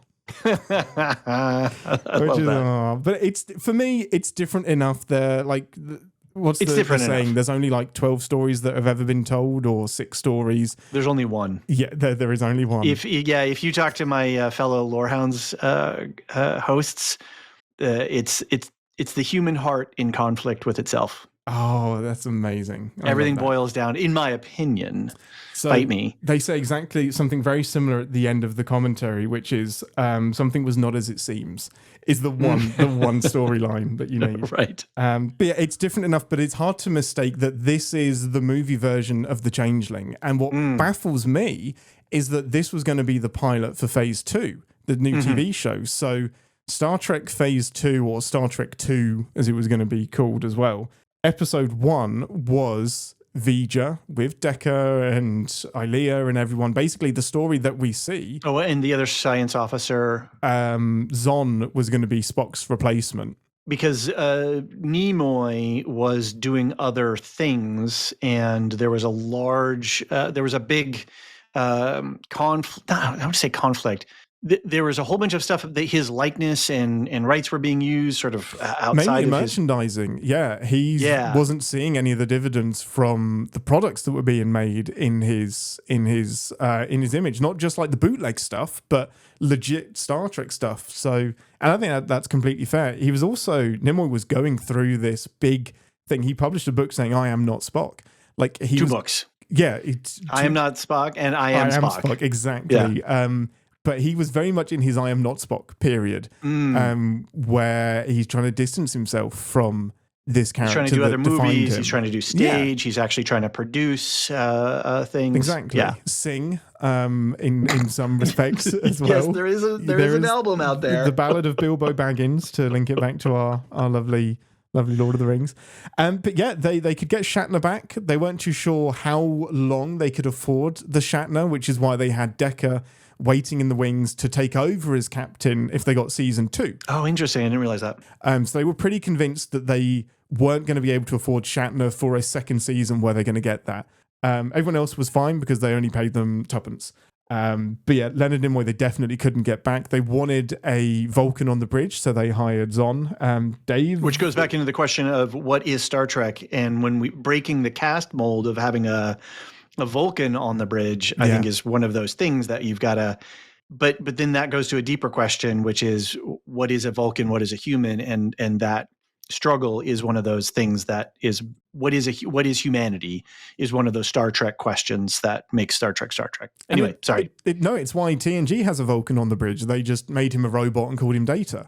Like you need that non-human presence to explore humanity. And I think that's why having a Vulcan on the bridge was so appealing as well. Like there's a backhanded comfort to it. Okay, we don't have Spock, but we have Zon, who is 100% Vulcan and committed to the Vulcan ways even more so than Spock. And how is he going to explore Kirk? And how is he, as a younger officer, going to be mentored by Kirk as well? And then they killed him in a transporter accident malfunction. They didn't. They deliberately didn't kill him. So in the motion picture, David Gautreau, who was... Oh, am I confusing Wrath of Khan? No, you're not. There is a Vulcan that dies in this episode, but it's not Zon. Zon isn't in the motion picture. Deliberately so. So I can't remember. There is a science officer, a Vulcan science officer that is recruited to replace Spock. He dies in a transporter accident, but the actor David Gautreau, who was cast and did screen testing to play Zon, requested, "Can this please not be Zon? Please don't kill him off. I'm also refusing to play him just in case there's a chance we get a TV show." And Gene agreed and said, "There's a chance that we go from the motion picture into Phase 2, the TV show, and we don't want to kill Zon just in case. So they kill another Vulcan instead, and David Gautreaux plays Commander Branch, who is he's the commander of the Epsilon station that gets blown up by the cloud. Right. So he gets a part in the movie, and then they kept him waiting in the wings just in case they got a TV show. Brilliant sleight of hand, because in my mind, it is Zon that gets, because Kirk has that interaction with him in the Starfleet transport area. Yeah. As he's at Starfleet Command, he talks to the Vulcan science officer. But yeah, it's not Zon. Oh, nice. So they had a little smoke and mirrors thing. Yeah. And so when people were like, but that was, and then they could go, no, it wasn't. No, it wasn't. He's actually, we're waiting for him. Oh, but he didn't get a TV show. Yeah, but we're still glad we did it. But yeah, it is a brilliant sleight of hand. And again, a testament to Gene, like being really smart and covering his bases as well. Like I think deep down, he knew Star Trek's place was on TV, and had a lot of these scripts written with Zon in them, and it would have been a nightmare to rewrite, recast, and change that character. So yeah, really, really, really smart move, I think. I want to throw in this quote that I picked up from the 50 Years book really quick, and this is Roddenberry. This is the first time a television show ever became a motion picture, and Robert Wise did a remarkable job in adaptation from one medium to another. Many people don't seem to be aware that they're two entirely different mediums. You strive for different values in television. It's more intimate. It's a more intimate medium where you can get into multiple characters and character conflict that can be very exciting. With motion pictures, the trend has been to make it a sensory experience with stereo sound and bigger screens. Televisions cannot create that illusion, so it goes for other things. It intellectualizes rather than sensorizes the product. And a major motion picture spectacle doesn't lend itself easily to Mr. Spock's cute little remarks with Captain Kirk. The conversion of a 2-hour television show into a movie was much more difficult than anyone could have believed. What an incredible insight that still applies today as well. And in some ways, Star Trek gets a head start because it has all of those conversations on TV, so that the motion picture doesn't have to have it. We know Kirk and McCoy. We know Kirk and Spock. We know McCoy and Spock. We have that valuable insight of how they interact as a trio. So much work has already been done. However, motion pictures are getting bums in seats. So you also have to have that spectacle. It's an event. You have to please the people that have never seen Star Trek before. So I don't even know how you go about starting this by introducing new people and fan servicing the fans as well. That's a good question. I think because I would say that you could just grab anyone who's never seen Star Trek, put them down with the motion picture, and they would get it. Yeah, no, I think that's true. I don't know how true that is in 79 though. Like I think so, because I think the tenets of storytelling are still there, because there's a whole lot of implied history, and the way that you create a plot point and character interaction and creating that density. But then between the writing and the portrayal of the actor, that's their job to make you understand that there's this implied history. And because I'm a human and these are human beings making human stories, I can intuit that very quickly. Well, one of my favorite things with Kirk, McCoy, and Spock in this is when McCoy arrives and there's this preamble of McCoy saying, I'm not doing this anymore. I've left Starfleet. They've recruited me. I didn't want to come back. And Kirk's response is just, damn it, I need you. I need you. And just like Shatner puts out his hand. He's like, take my hand, come with me. And that passion speaks to their history so well. So I think that it does so much work. And then when Mr. Spock shows up on the bridge and Uhura jumps out of her seat. Gathers around him, And he's so cold and emotionless, and he doesn't return their warmth. And then that sets up the dramatic arc for Spock to come around when he cries the single tear for his brother, V'ger. The pathos. It's incredible. And I unironically believe that the motion picture has the best character arcs and the best character development of any Star Trek movie. I'll put it up against any of them. Honestly, the journey that Spock takes from being on Vulcan, he's about to finish the purge of all of his emotions. His bat signal goes off. The Kolinar. His friends are in trouble. Earth is in trouble. Abandon it. but he's still got to come out of that. Kind of like Luke on Dagobah. Nothing like that at all, David. Oh, sorry, I'm talking to a purist here. We on Lorehounds, we're always like spinning our IPs around. It's very, very true. He does have to put the Jedis are just fancy Vulcans with swords. So let's go. Tell me I'm wrong. Tell me I'm wrong, people. Come on, any interaction is good interaction, even the negative stuff. That's right. We say enragement equals engagement. Yes, so exactly. Yes. Star Trek did it first. But then Spock beautifully has this interaction with V'Ger, who is missing the human element and missing the biological piece of the puzzle.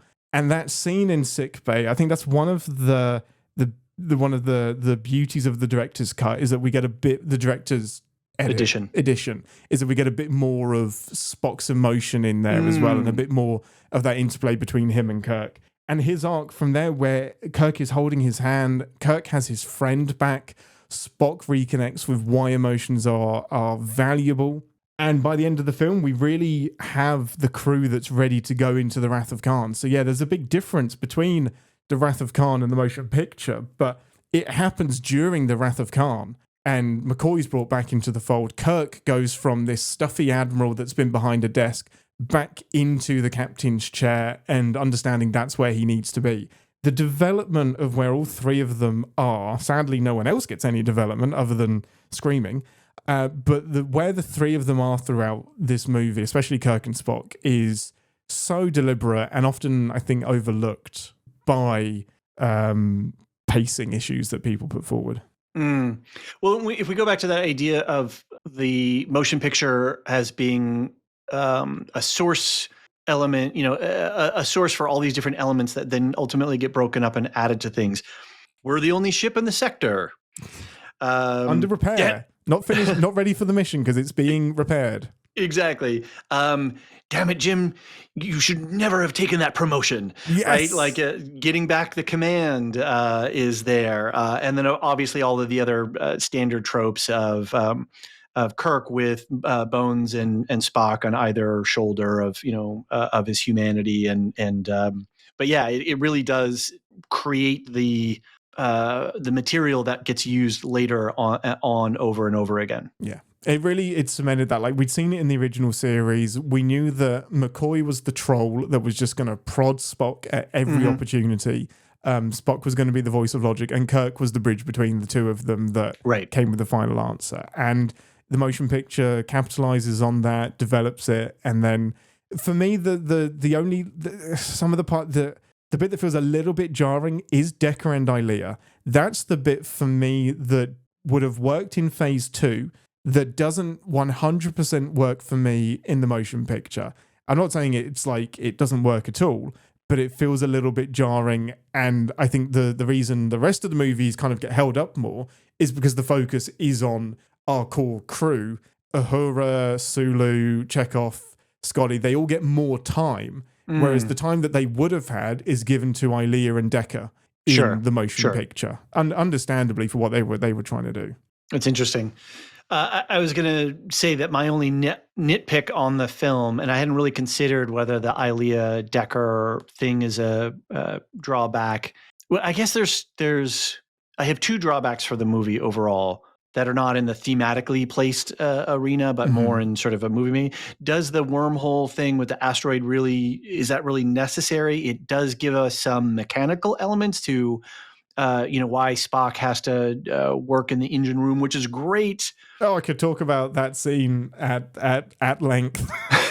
And then what was the other thing? V'Ger disappears and Starfleet wants to make sure how we're doing. Yeah, we're good. We're going to head off. Bye. Bye. No debriefing. No nothing. Just we're going to fuck off into space. I've got two fantastic explanations. I'll start with like that. The last one, and I think it purely exists so that the Enterprise can emerge from the cloud with the sun at its back, and you get this beautiful. Oh, chills again. That as if we haven't had enough of this ship. The reveal of the blinding light, and then the Enterprise just coming into view, and then the full shot of it, and then they go off. It exists just for that. Starfleet just said, wow, that looked amazing. No debrief needed. We're fine. Go on your merry way. That's great. Starfleet is all about cinematography. So that's my explanation for that.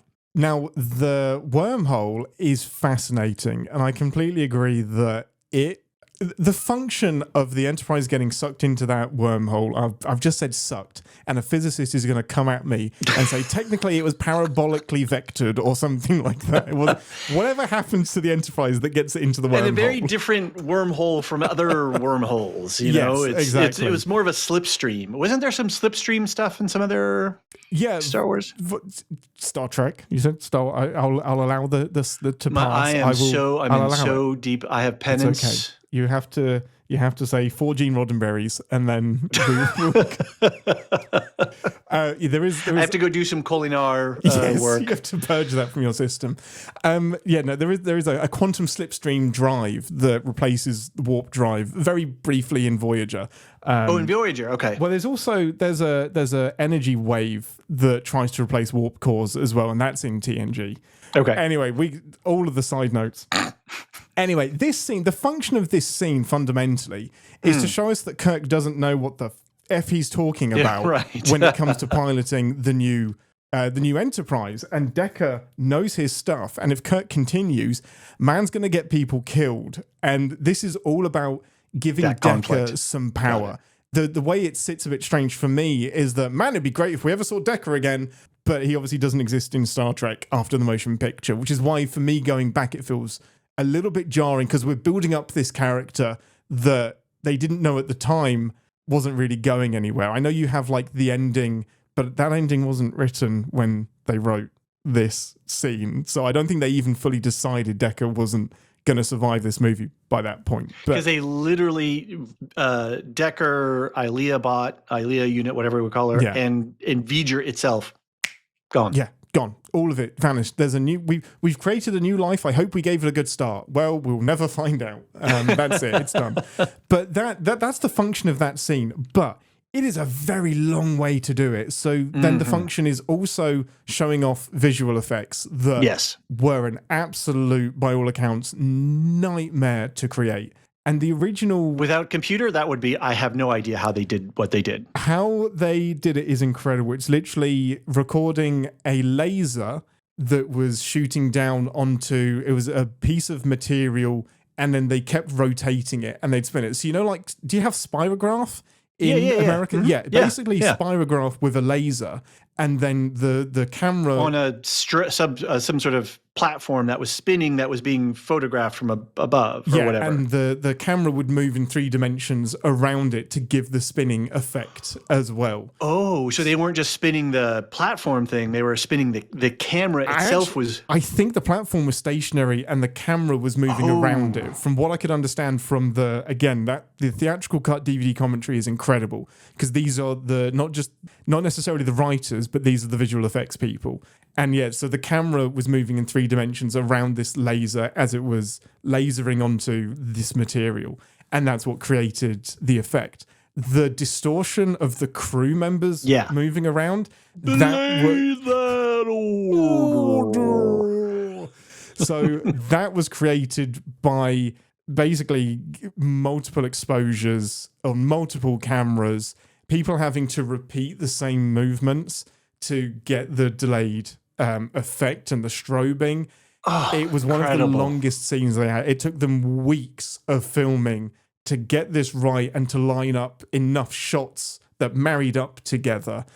So if I'm speaking to the listeners a little bit now, breaking the fourth wall. Do we have fourth walls in podcasts? I don't know. We kind of the third ear? Yeah, something. It's kind of weird. If there is a justification to listen to this podcast, number 1, but number 2, go back and watch this movie. Yes. When you have this context, you're telling me things that I had not known.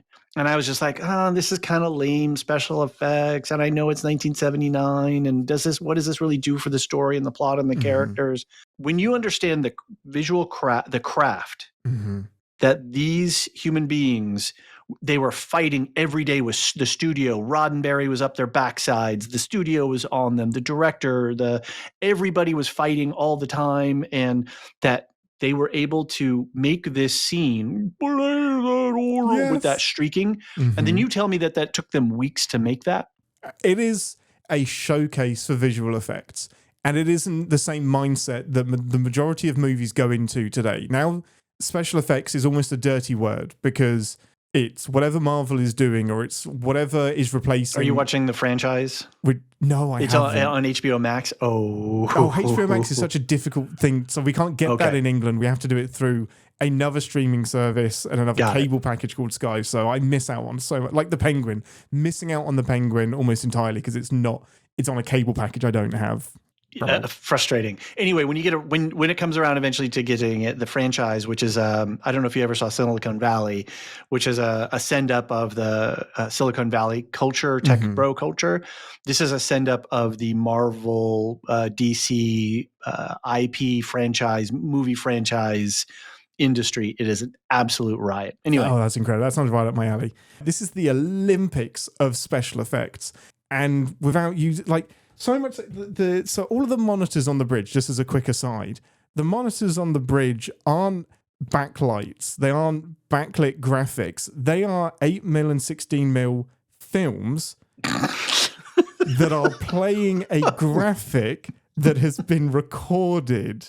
They needed so many of them, and they didn't want them to be on a loop. They recorded fresh ones on site because the production company that they bought the film, hey, we need a 6-minute loop of this computer graphic to play, and they literally put that film into the monitor. So all of the monitors that are around the bridge of the Enterprise are playing a movie inside of them of a repeated graphic, and they filmed so much that they had to make their own. That's the level of detail.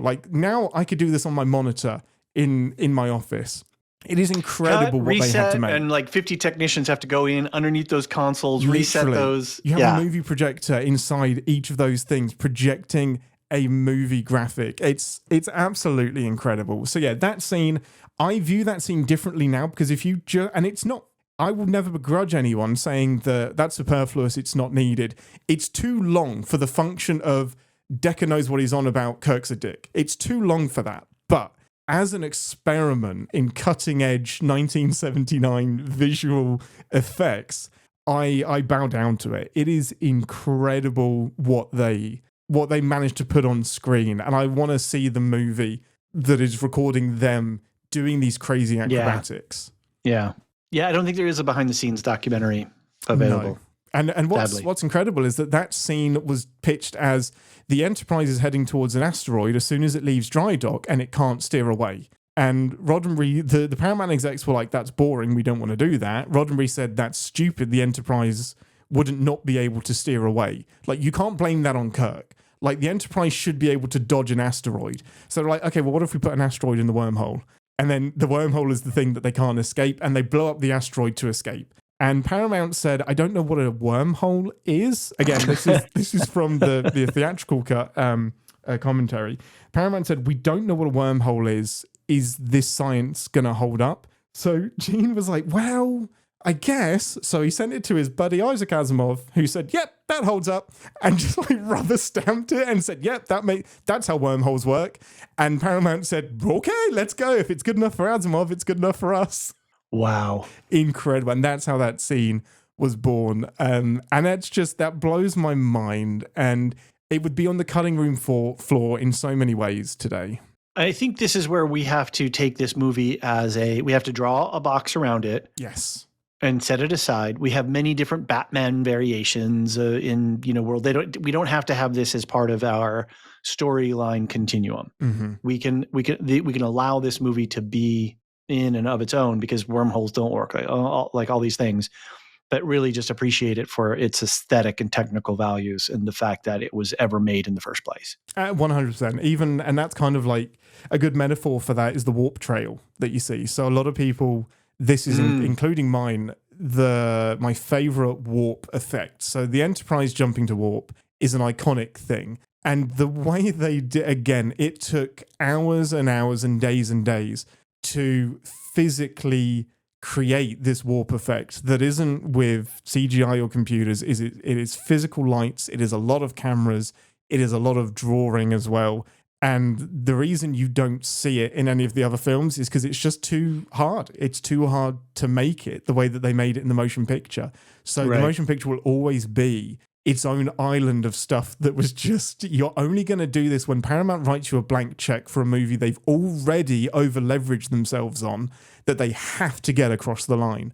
They were contractually obligated for a December 7th release, and if not, they were going to get penalized badly. Whatever this movie was, unfinished or not, it was going into theaters.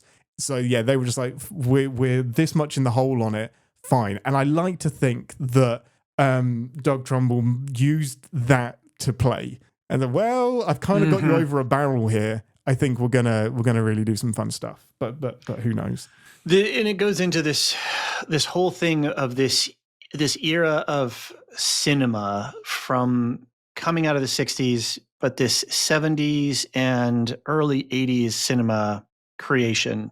There are things that will never get made today, regardless of streaming or anything, just creatively, where the constraints of the technology and the medium forced people to create in ways that are just absolutely incredible. The craft. Just innovative. Just thinking outside the box.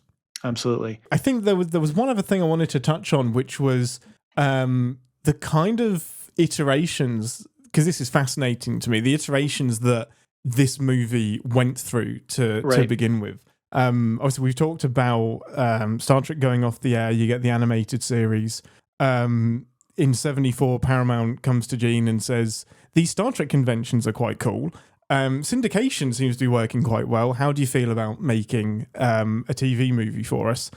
And he's just like, okay, we'll make a TV movie. It was called The God Thing.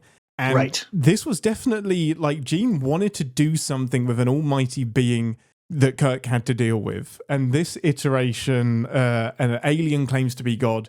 Kirk argues with it and they send it back to its own dimension. And Paramount passed on it. I said, no, we don't really like that.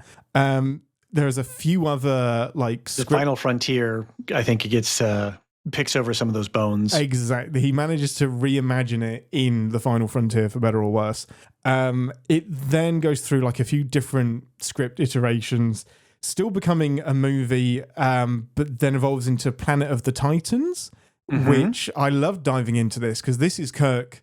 Again, they go to a planet that they believe is the home of a long extinct race of Titans that helped create Earth. They get sucked into a black hole and get sent back in time to caveman times and basically play out 2001: A Space Odyssey by introducing fire to cavemen and accidentally birth the human race.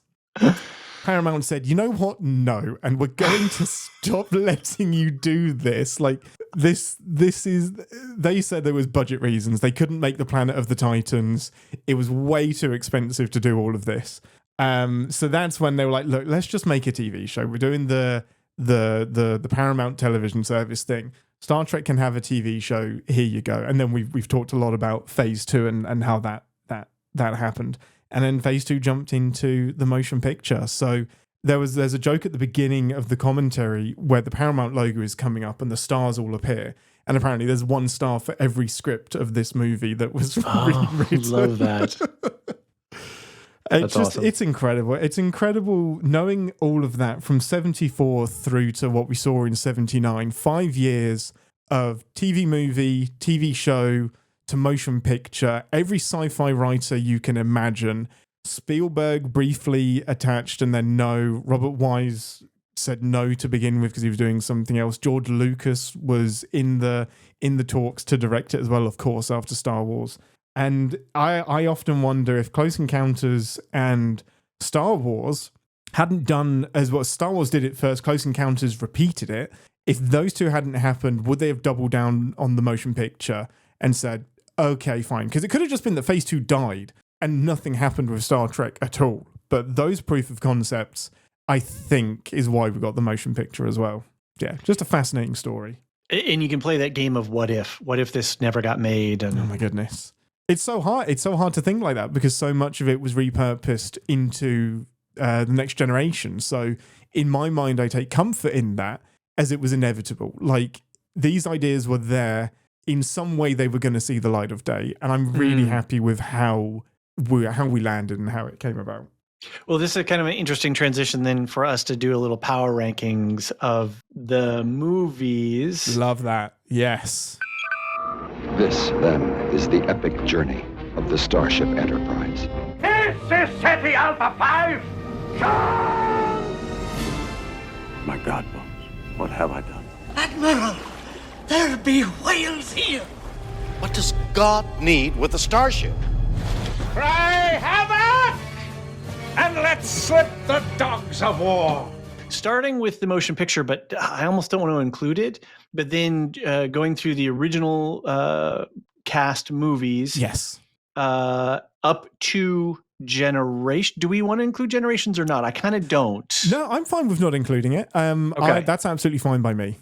And my idea was that we do it in reverse order because I believe that our favorite pick and our favorites of these are going to be pretty, we're going to be in agreement, and it'll be the last couple that will be.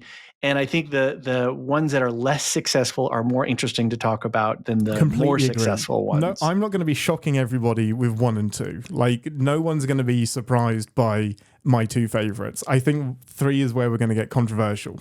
It's going to get interesting. And so I thought we could do a alternating reveal. And I will preface, you just are living in this world. I just, because of this project, I went back and in my spare moments have been rewatching all the films up to Generations. I'm fresh on my perspectives of the original cast movies. I don't know if we do this before or afterwards, but I'm fascinated to hear because I get this from Danae on the TV side a lot as a relapsed fan that's coming back into the fold. For you diving into the movies, I can't wait to hear your thoughts about how they hit you now, going back into them with a deliberance of what we're doing here. Yeah. So I think our favorite, it's got to be Wrath of Khan. Yeah, my number 1 is Wrath of Khan with the caveat of it's the one I'm going to jump into number 2 as well. Okay, go for it. I'm guessing we're both The Undiscovered Country. No? No. Okay, that's going to completely derail everything. So perfect. I love it. Good this is podcast incredible. material. This is great. I did not expect that. Okay, so The Undiscovered Country is my number 2. And oh my God. Okay. And I jump. The caveat is that genuinely, depending on which one I've seen more recently, it switches with Wrath of Khan. I love them both so much. And it's sometimes that's the sound of my jaw hitting my desk. That's the sound of 1,000 Jedis just igniting their lightsabers. Exactly. So genuinely, like The Undiscovered Country, Star Trek 6, I love that movie so much. Wrath of Khan, 9 times out of 10, wins out, and it will consistently be my number 1. The Wrath of Khan is a perfect action movie start to finish, action sci-fi. And it has got so much drama and narrative and pathos, and Ricardo Montalban is glorious in that role. I think quoting Shakespeare is often applied to Picard and Patrick Stewart. It started with Ricardo Montalban. It really did. Like, he tasks me. Like, his delivery of everything. This is SETI Alpha 5. Every single line, he eats them alive. And oh my Lord. It's just, where did this performance come from? It's incredible. Khan! And then Kirk is matching his energy. But what's Shatner's matching Montalban's energy. One of my favorite, like, this is something I didn't realize until recent years, but Shatner's delivery of Khan is one of the most iconic moments in all of Star Trek. However, it's not just Shatner acting, that's Kirk acting. Because Kirk knows at that point that Spock hasn't abandoned him. And Khan, he's selling it to Khan that you've left me on this planet to die, but he already knows that Spock is minutes away from beaming them up. So he is screaming at Khan and selling that it's a lost cause. So that extra layer blows my mind every time. Kirk is acting as much as Shatner is acting in that Khan moment. So, for the film festival, yes, we need to watch the movies together. Oh, that would be incredible. Yeah, that's easy to arrange. Yeah, that is coincidentally the format of Captain's Pod. Danae and I watch the episode together, and then Raw go straight in to recording a podcast about it. It's really fun. Because to have this and to be able to talk about what we're seeing on screen and live the emotion real time is just would be so, because these movies are so rich. Yes. And there's just so much celluloid history here. Our own DVD commentary. Yeah. To add to the movie. That's right. Okay, well, my number 2 is Search for Spock. I respect that a lot. Search for Spock. There's this the famous thing that every other. Oh, sorry. Wait, I screwed You're up. gonna say The Voyage Home, aren't you? Yeah. Voyage Home. I had the in reverse. So yeah, Voyage Home is number 2. The one with the whales, as it's colloquially known. Yes. Among Star Trek fans. Purely on vibes, because that storyline is a dumpster fire of plot holes and inconsistencies and things that are just entirely unbelievable in what could be. But when you put the humor into it, and when you put those actors who are making fun of themselves by taking themselves out of time and being on the streets of San Francisco, and Spock's memory loss and coming back into himself. Yeah. And why not? Yes, exactly. That's what I was trying to remember some of those lines. Or the reaching over and giving the nerve pinch to the guy with the boombox on the bus. The audience roared with laughter because that was so culturally poignant. Like it works out of time, but it also works greatly within the historical context of that, which is something I forgot to talk about earlier with V'ger.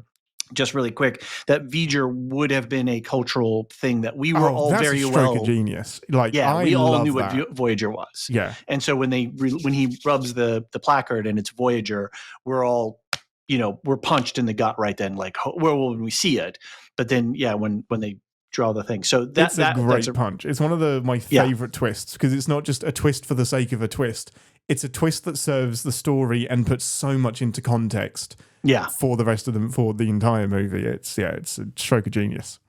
So Voyage Home for me on a storyline basis does not hold up at all. It's completely ridiculous. It's the only comedy Star Trek movie, and it's brilliant. It's in its comedy, and it's so well executed. It's a little bit jarring sometimes for me, because Star Trek first and foremost isn't comedy, and this leans into the comedy and the ridiculousness so much. Like just McCoy and Scotty going to the plastic factory to get computer. Hello, I'm holding up my mouse and speaking to it right now on the screen. Great. It's so good. Transparent aluminium, and the discussion they have about corrupting the timeline. It doesn't even care about corrupting the timeline and introducing transparent aluminium.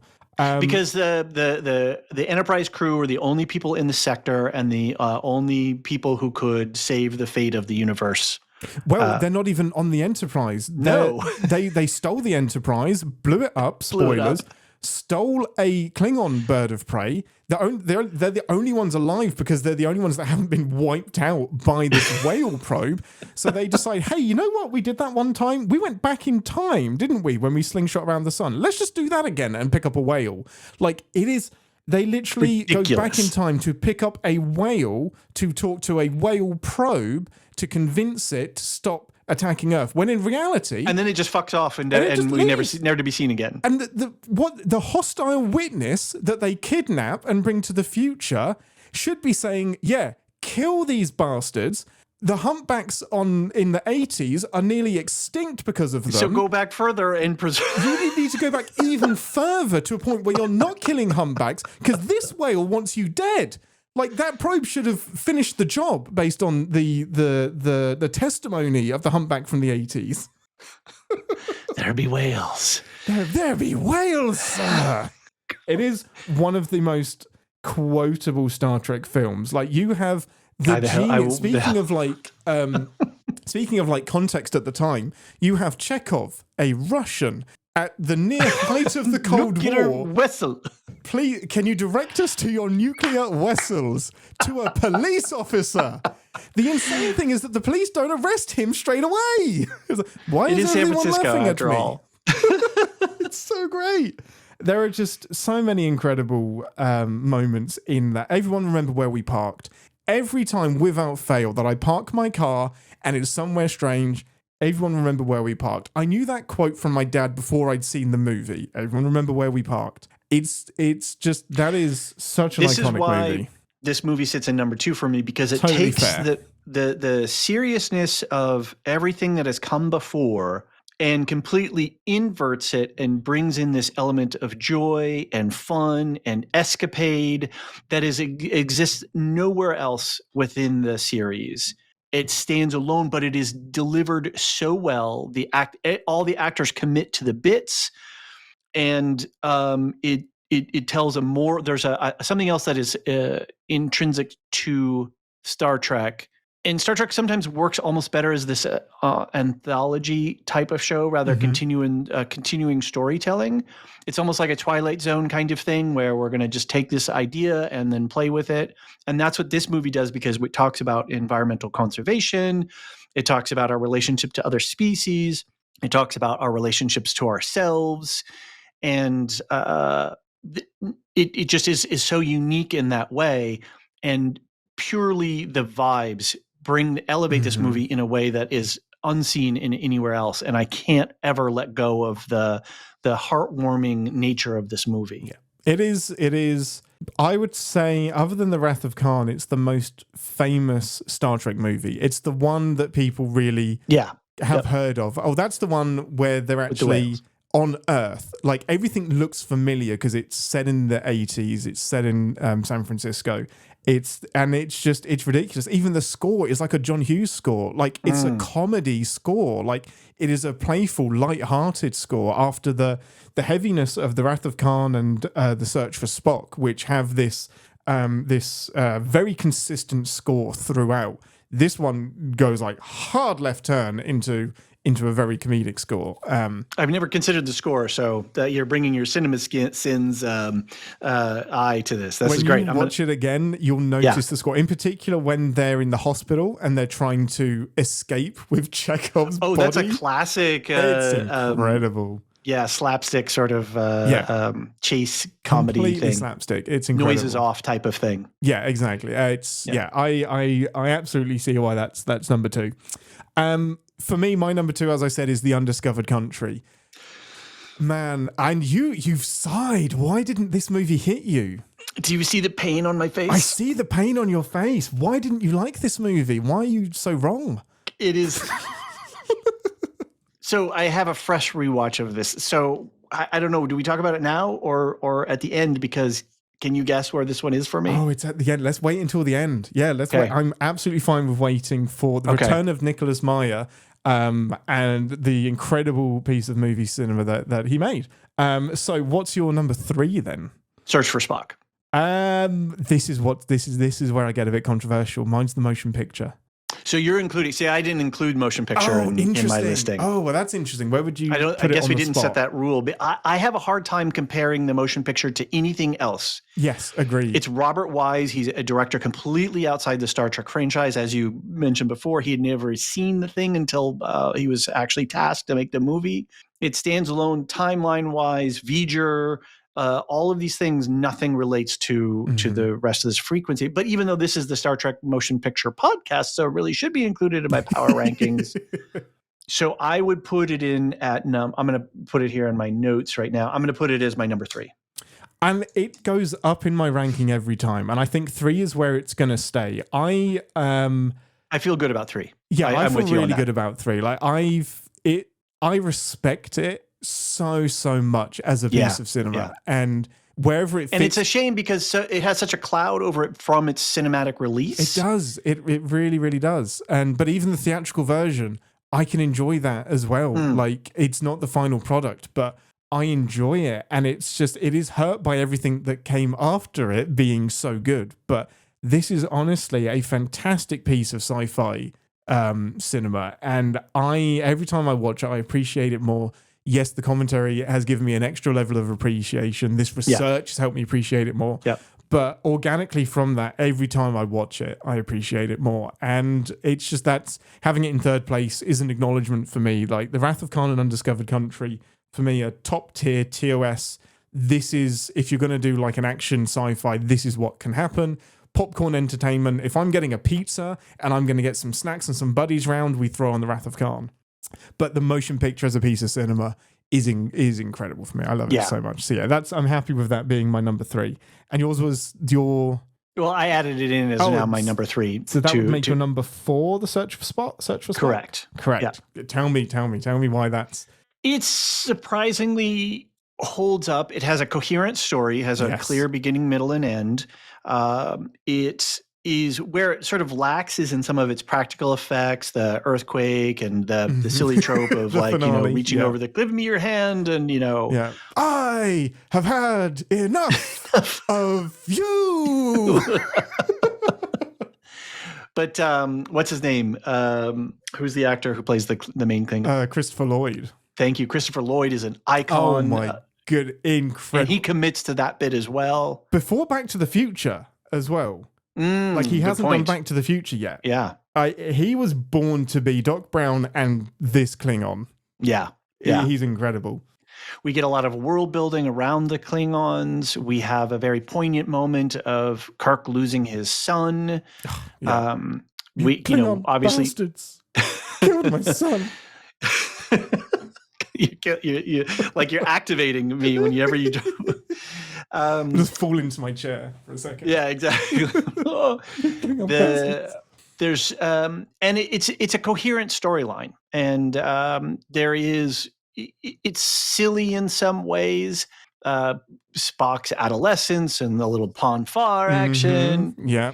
McCoy with the what's it called? His Katra. The Katra in his head is like, you Vulcan bastard, you did this. I knew you did this to me. McCoy's the perfect person. Perfect. It's the perfect last word to just screw with McCoy. And the fact that McCoy addresses that, I was like, that Vulcan bastard, he had to get one last word. It's so great. And then, of course, capitalizing off of Spock's death and putting into play the relationship between McCoy, Kirk, and Spock. Yeah. Is all very done nicely. It is in my number 4 position for a reason, because they're on production levels and in some of the working out of these themes and plot elements. It is imperfect. It has more plot consistency and holds up better than Voyage Home does. Agreed. Voyage Home is a absolute hot mess. An inconsistent hot mess in, like, you've got the trilogy of The Wrath of Khan, The Search for Spock, and then, wait, why are we suddenly in the past? Are we not going to finish this trilogy? What? Right. Why Wales? But it just sort of, it just has some, again, it starts to feel like the studio's squeezing, and I haven't looked at the budget numbers for what's being devoted to it, but yeah, it's the same thing happened. We covered Planet of the Apes earlier this year in the Lorehounds. Fascinating how that budget drop off in the Planet of the Apes is precipitous. They squeezed and squeezed. Yeah. Yeah. And so my fellow host on the Lorehounds, Alicia, did the movie, what we call a one shot in our world, where she did movie review. But what we did is I went and looked at the original films, and then we talked about that, and then relative to the sort of the reboot. And yeah, Planet of the Apes holds an interesting position and I'm just waiting for Aisha from Every Single Sci-Fi Film from her podcast to get up into this point, because there's so much going on in this time period. But the Planet of the Apes is really interesting because it is one of the original franchise establishing a story universe and then working the franchise. But yeah, the budgets every year down and down and down, and still expecting that same blockbuster result while they're squeezing the creativity and the ability to actually just do the job. Yeah, that is a fascinating franchise in and of itself. Charlton Heston said the movie he's most proud of and least proud of come from the same franchise, Planet of the Apes and then Beneath the Planet of the Apes. Right. It's incredible. incredible. Where he gets killed. To jump Spoilers. straight from there to that. Oh, spoilers. Sorry. Yeah. What an ending. Anyway, I could do a show on Beneath the Planet of the Apes. Okay, so that's my search for Spock number 4. What's your number 4? So my number 4 and number 5 switch, and it's so hard. It's the Voyage Home and Search for Spock, which is quite fitting because we've just done a deep dive into both of those. My teen ranking and my want to impress the fans ranking is the Voyage Home and then the Search for Spock. My heart has Search for Spock at 4 and the Voyage Home at 5. Okay. So I do rank Search for Spock slightly higher than the Voyage Home. Interesting. And the reason I'm curious why. The reason I do that is because yes, the Voyage Home is iconic and it is fun, but it's also not why I go to Star Trek. The Search for Spock is why I go to Star Trek. I get that much more. There's a cohesive story there. Voyage Home was very popular, which is like I do not begrudge them doing what they did for the Voyage Home, especially for like budgetary reasons as well. I love watching the Voyage Home, and as a movie I really enjoy it, but as a Star Trek movie I think Voyage Home, The Search for Spock works better as a Star Trek movie. I get that. The arc of Spock still alive, we're gonna get him. That is, I don't know what's more Star Trek than that. Like that is like the crew get together on a rescue mission and let's go and do it. It suffers from like not working without the Wrath of Khan. It doesn't make any sense. It is not a standalone movie, which is why I have it relatively low down on this list. But this is the first like Star Trek iteration or kind of project that didn't have Spock in it. Like, okay, you've got Teen Spock, but you do not have Spock in this movie. This is a Star Trek movie without Spock and without Leonard Nimoy. The fact that we can watch it at all is incredible because Leonard Nimoy is he is so much of what we love about Star Trek is him and Spock and what he brings to the table. Capturing the Enterprise, escaping with it, the escape from Dry Dock, that entire escape sequence against the Excelsior. It's great. Is freaking incredible. Just Kirk looking to Scotty and he's just like, now, Scotty, open the doors. And he's now. And Scotty's like, yeah, I know, Captain. I'm trying. I'm doing it. Absolutely incredible. I'm trying to get the captain, the arsehole captain of the Excelsior with his little stupid actor, staff. What is the actor's name? It's escaped me. Yeah. He does a great job, though, as being an unlikable captain. Captain Styles, James Sisking. James B. Sisking, absolutely. Just he's so good. Perfect performance. Just like brushing his nails in his cabin while he gets called to the bridge. Perfect physical acting. And honestly, this movie destroys the Enterprise. That is bold. That is it is bold. Swing. Like nobody. I don't think anybody liked it at the time. It didn't have Spock in it. They blew up the Enterprise. They're like, "What have you done, Kirk?" My God, Bones, what have I done? But that shot of the Enterprise saucer section blowing up and then crashing down, I replay it every time I watch it. And I think it works for the movie. It's exactly what needs to happen in that movie. And the sacrifice he makes to get Spock back. Like that, the ship is not as important as rescuing Spock. And I just think the arc of getting Spock back, it had such a high level of difficulty and it executes it well. And yeah, the ending is a bit cheesy and a bit hand wavy with just Kirk getting beamed up, doing a great Klingon impression. But it has a really quick... That's it. That's so what it good. is. So good. I love that. And then for Voyage Home does come in number 5 for me for the reasons that we've talked about. I like it. I have a great time with it. It's not necessarily why I come to Star Trek. I think I absolutely have to own the fact that Voyage Home as number 2 is a big nostalgia. Yeah, totally get it. Energy for me because when we were in the theater was on its side, rolling in the aisles, laughing. We came out of the movie just, energized. And that's not what Star Trek is supposed to do. That's great. It's incredible. Yeah, I wish I could, and I think I might feel differently had I been there for it as well. Sure. And the shock of, wow, Star Trek's doing something different. Like, it's incredible. Yeah, no, and doing I it well. can't They disagree. did it so well. They did the comedy bit so well. Well, and that's the first Star Trek movie without the Enterprise as well. Like, that in and of itself is bold. That's to have one of the main characters not in the movie is huge. Sir, it's the Enterprise. Pan over. I was like, oh, what are the odds? That's amazing. Perfect. Brilliant. Yeah. All right. Well, my number 5 is Final Frontier. Not number 6. I'm sorry. I'm now it's your turn to be shocked. I'm trying to be accepting. I'm trying to be gracious as the custodian of Star Trek in this conversation. You like the Final Frontier more than the Undiscovered Country, and I am excited to hear your reasoning.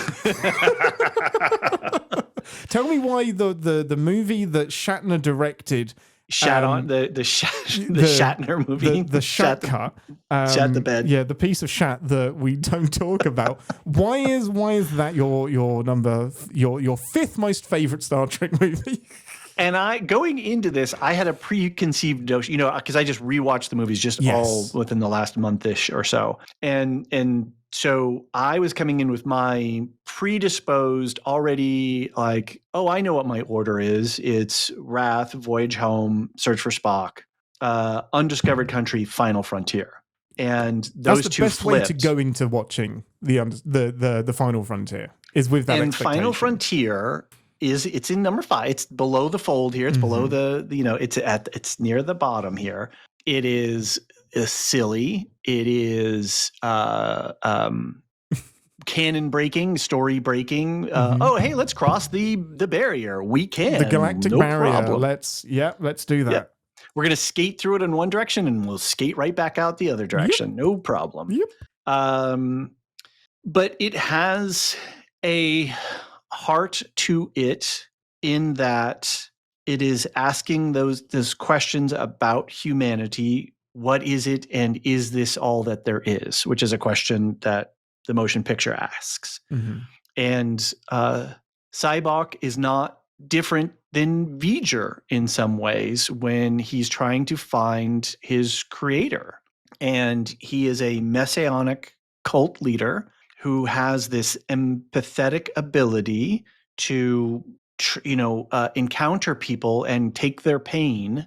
And then in the relieving of the pain, there is a transformation of being, which is very real. I need my pain. From a psychological standpoint, you go into therapy or you take some of these leadership courses or whatever, and you start to unpack your guilt that you don't need to carry around with you. You can start to re-perspective you have these moments in your life that you can take new, fresh perspective and understand the meaning that you collapsed and unpack that kind of stuff.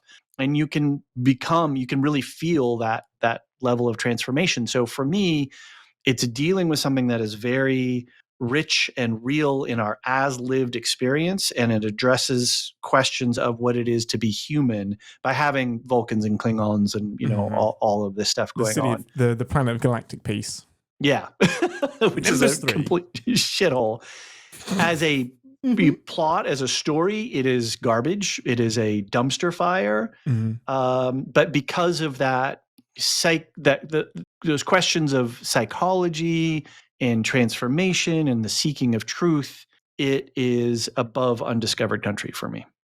I don't disagree. It is very popular to poo upon the one with God. Not God. I don't know. That's weird. God need a starship for?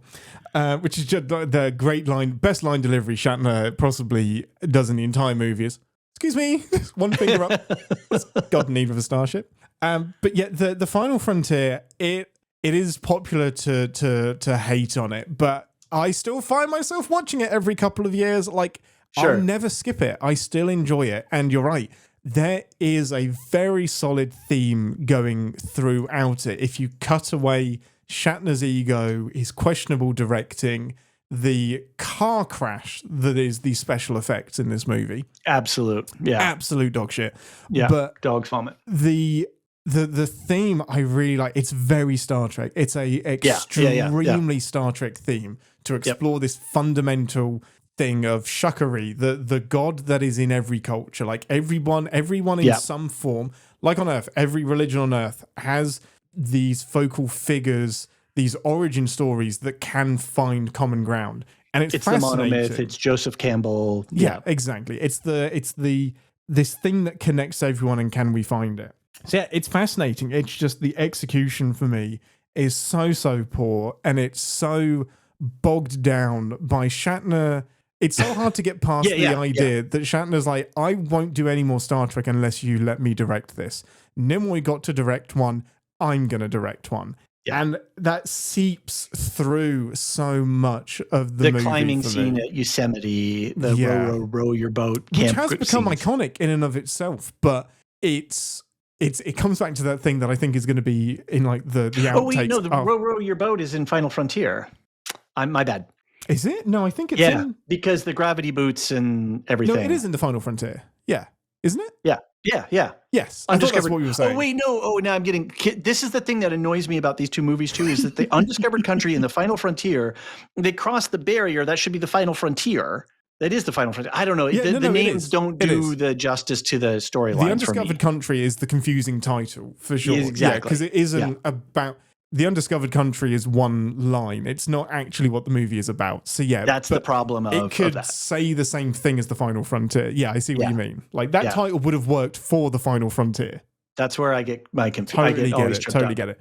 But yeah, it has like the Go Climb a Rock T-shirt and the campfire stuff, teaching Spock to sing "Row, row, row your boat." And that's all Shatner's personality and things that he's interested in are being expressed in the movie, which do no service to the movie. Exactly. No, none at all. And it's hard to get past that for me. And I feel this extra Shatnerness to Kirk's delivery of everything. And then especially when you get to the back half of the movie and the special effects, where the people that they usually would get to, which I think is ILM, by this point, the Star Trek movies are being the special effects are being created by George Lucas's special effects crew. They weren't available to do this movie. They went ahead with it anyway, and I can't remember the name of the production company, but they shat the bed on the special effects for the Final Frontier. Right. They used just the techniques that they used weren't right. They were pretty budget, and it's just it doesn't feel, it feels different to any other Star Trek movie, so it's hard to unsee that as well in the special effects. I'm trying to find in the Brian Fern's effect company, Associates and Fern. There you go. Never heard of them. Yeah, exactly. They did Altered States and Little Shop of Horrors, apparently. Oh yeah, they got this off the back of Little Shop of Horrors. Okay, and it shows in some of the. As when you have like the Klingon bird of prey that picks up Kirk, and you have like the shuttle sequence where they're piloting the shuttle from Nimbus 3 into the Enterprise, which I love as a sequence, but the visual execution of that is terrible. Right. But yes. So Undiscovered Countries at my about. What's your number 6? My number 6 is the Final Frontier. Like interesting. It's not. It's kind of like 13. It's off the list somewhere. Yeah. But again, I still find myself watching it. And Undiscovered Country was my number 2, which is your number 6. So tell me why you dislike this amazing movie. I was like, okay, I'm ready for Klingon spouting Shakespeare and floating globules of blood. Yes, and then we got blood. The prison planet. We've got Day of the Jackal, assassins. We've got all kinds of things, and phantom torpedoes. Yes, mysterious torpedoes and crewmen. You. This is your locker, and here are your gravity boots. Yes. And then they all look down and they see the the reptile feet. So, I there's a lot that this movie is trying to do. It's mixing genres. It's mixing storylines. We've got the shifter on the prison planet. We have Kirk and McCoy on trial and on Klingon. We have Yeah, we have a cast of Klingon characters, the grieving. It's just There's a lot. It's like one of those baking shows or food cooking shows where the person puts up a dish and it looks great, but the flavors don't mix. They're doing 50 things when they should do 5 things. It is to me the comedy that they try to go for completely misses. There's too much sauce for the goose, you might say. It is just it makes it to me unwatchable. And then when we get the reveal of, who's really behind this nefarious plot, a young Kim Cattrall is behind it all. I do not buy it at all. You'd have bought it even less with the original idea, which was to have Savick be the person from the Wrath of Khan, be the person that's the that change. If they'd kept that changes things. That would have been breaking. I hear it. I get it. This is a movie that should not work, but for me does. So at what point in your life did you see this, and how did it, how is that, how is your personal circumstance around encountering this affecting your choice? Is it for you like Voyage Home is for me? Voyage Home is a complete train wreck of a plot, but God, I love it because of that vibe and that humor and that history. I don't know. Is that a similar thing, or is that? I've seen The Wrath of Khan and The Undiscovered Country. It's no coincidence that those two are my dad's favorite Star Trek movies. Interesting. So that meant that they were in rotation a lot. So if we were going to watch, he steered away from the Star Trek movies a lot. But if I insisted on watching a Star Trek movie, he'd be like, "It's still a win. I'm watching Star Trek. I got my kid to convince. I convinced my kid to convince me to watch Star Trek. What's going on?" So It would be between The Wrath of Khan and The Undiscovered Country. So yes, this is one that was on rotation. So I get it that I do have a bias for that, and it is visually imprinted on my brain because of the floating Klingons, the purple blood, Kirk with one knee on the chair, fist in hand, fire. Like that, just pummel them with torpedoes. They're operating on a torpedo while it's traveling down the tube, people. They're going to get fired out with it, and Kirk doesn't care. The mystery behind it, the murder mystery that Spock Columbo has to solve while he's on board as chief investigator, Detective Sherlock Spock Holmes, because we all know that Sherlock was actually written in Vulcan first. And then cribbed by Arthur Conan Doyle. There is all of that. There is the incredible space battle. There is Sulu in the Excelsior racing to meet his friend. Who gets promoted, who gets a promotion that he had just deserved. Finally, in spite of Shatner, because he didn't like George Takei. Right. But they're on the Excelsior. They're racing towards it. The ship's going to fly her apart. Fly her apart, damn it. And just all of that drop. For me, it is executed beautifully. And for me, it showed that Star Trek once again could genre hop. And I didn't realize this as a kid. It's something I've come to much, much, much after the fact. You've got The Wrath of Khan being The Hunt for Red October and a submarine movie at its heart by the time you get to the finale. Z- whatever, and all that stuff. Exactly, one ping only. And this, you have this, like you said, Day of the Jackal. Good Connery, by the way. Thank you very much. I have an advantage by being just south British. of where he's from. Yeah. But yeah, the Undiscovered Country being, like I said, the Day of the Jackal, the conspiracy, the assassination attempt, and it's one of the first times we see Starfleet be corrupt as well. This is a corruption within Starfleet. Yep. And it's Cold War, right? So it's absolutely at that time of when this was made. The fact that you're opening with Spock opening peace accords between the Klingons and Starfleet and Kirk. Or Sarek? Spock. Wait. You said Spock. I meant Spock. Sarek said it wasn't possible. Okay. Yeah, Sarek said... No, well, Sarek's involved, but Spock is spearheading it. And Sarek that's right. You're right. Yeah, Sarek thinks it's illogical to even try. Right. But Spock is like, we're going to do this. Like, we need peace with the Klingons. Obviously, their moon has exploded, and that's where all of their Praxis, which is Chernobyl, and exactly. And the allegory is great. The and Klingon Empire. I remember being shocked when Spock and Kirk are talking to each other, and Spock's just like, "Without our help, they're gonna die." And Kirk's just like, let them die. I was just like, whoa, this isn't Star Trek. That's weird. But I get it because those Klingon bastards, they killed his son. And then facing Kirk with the longest transporter beam sequence in canon, which I am fine with it breaking. For all of you Star Trek nerds out there, you'll know that transporter beams have a confinement beam. So it stops you from moving. So you can't accidentally move a transported part of yourself out of the beam. That doesn't matter in this movie because Kang turns his head mid-transporter beam to look at Kirk. And just that, the deafening sound of the transporter beam as they all come on board. There are so many moments in this movie that are just implanted into my brain that I love. Yeah. So I can't look at it objectively.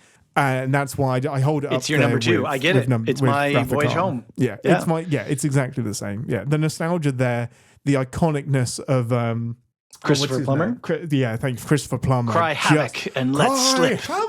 Like whenever I get a wheelie chair, it's the first thing I do. I'm a child. I'll sit down in the wheelie chair and I'll spin it round and cry havoc. It's incredible. It's incredible. Brilliant.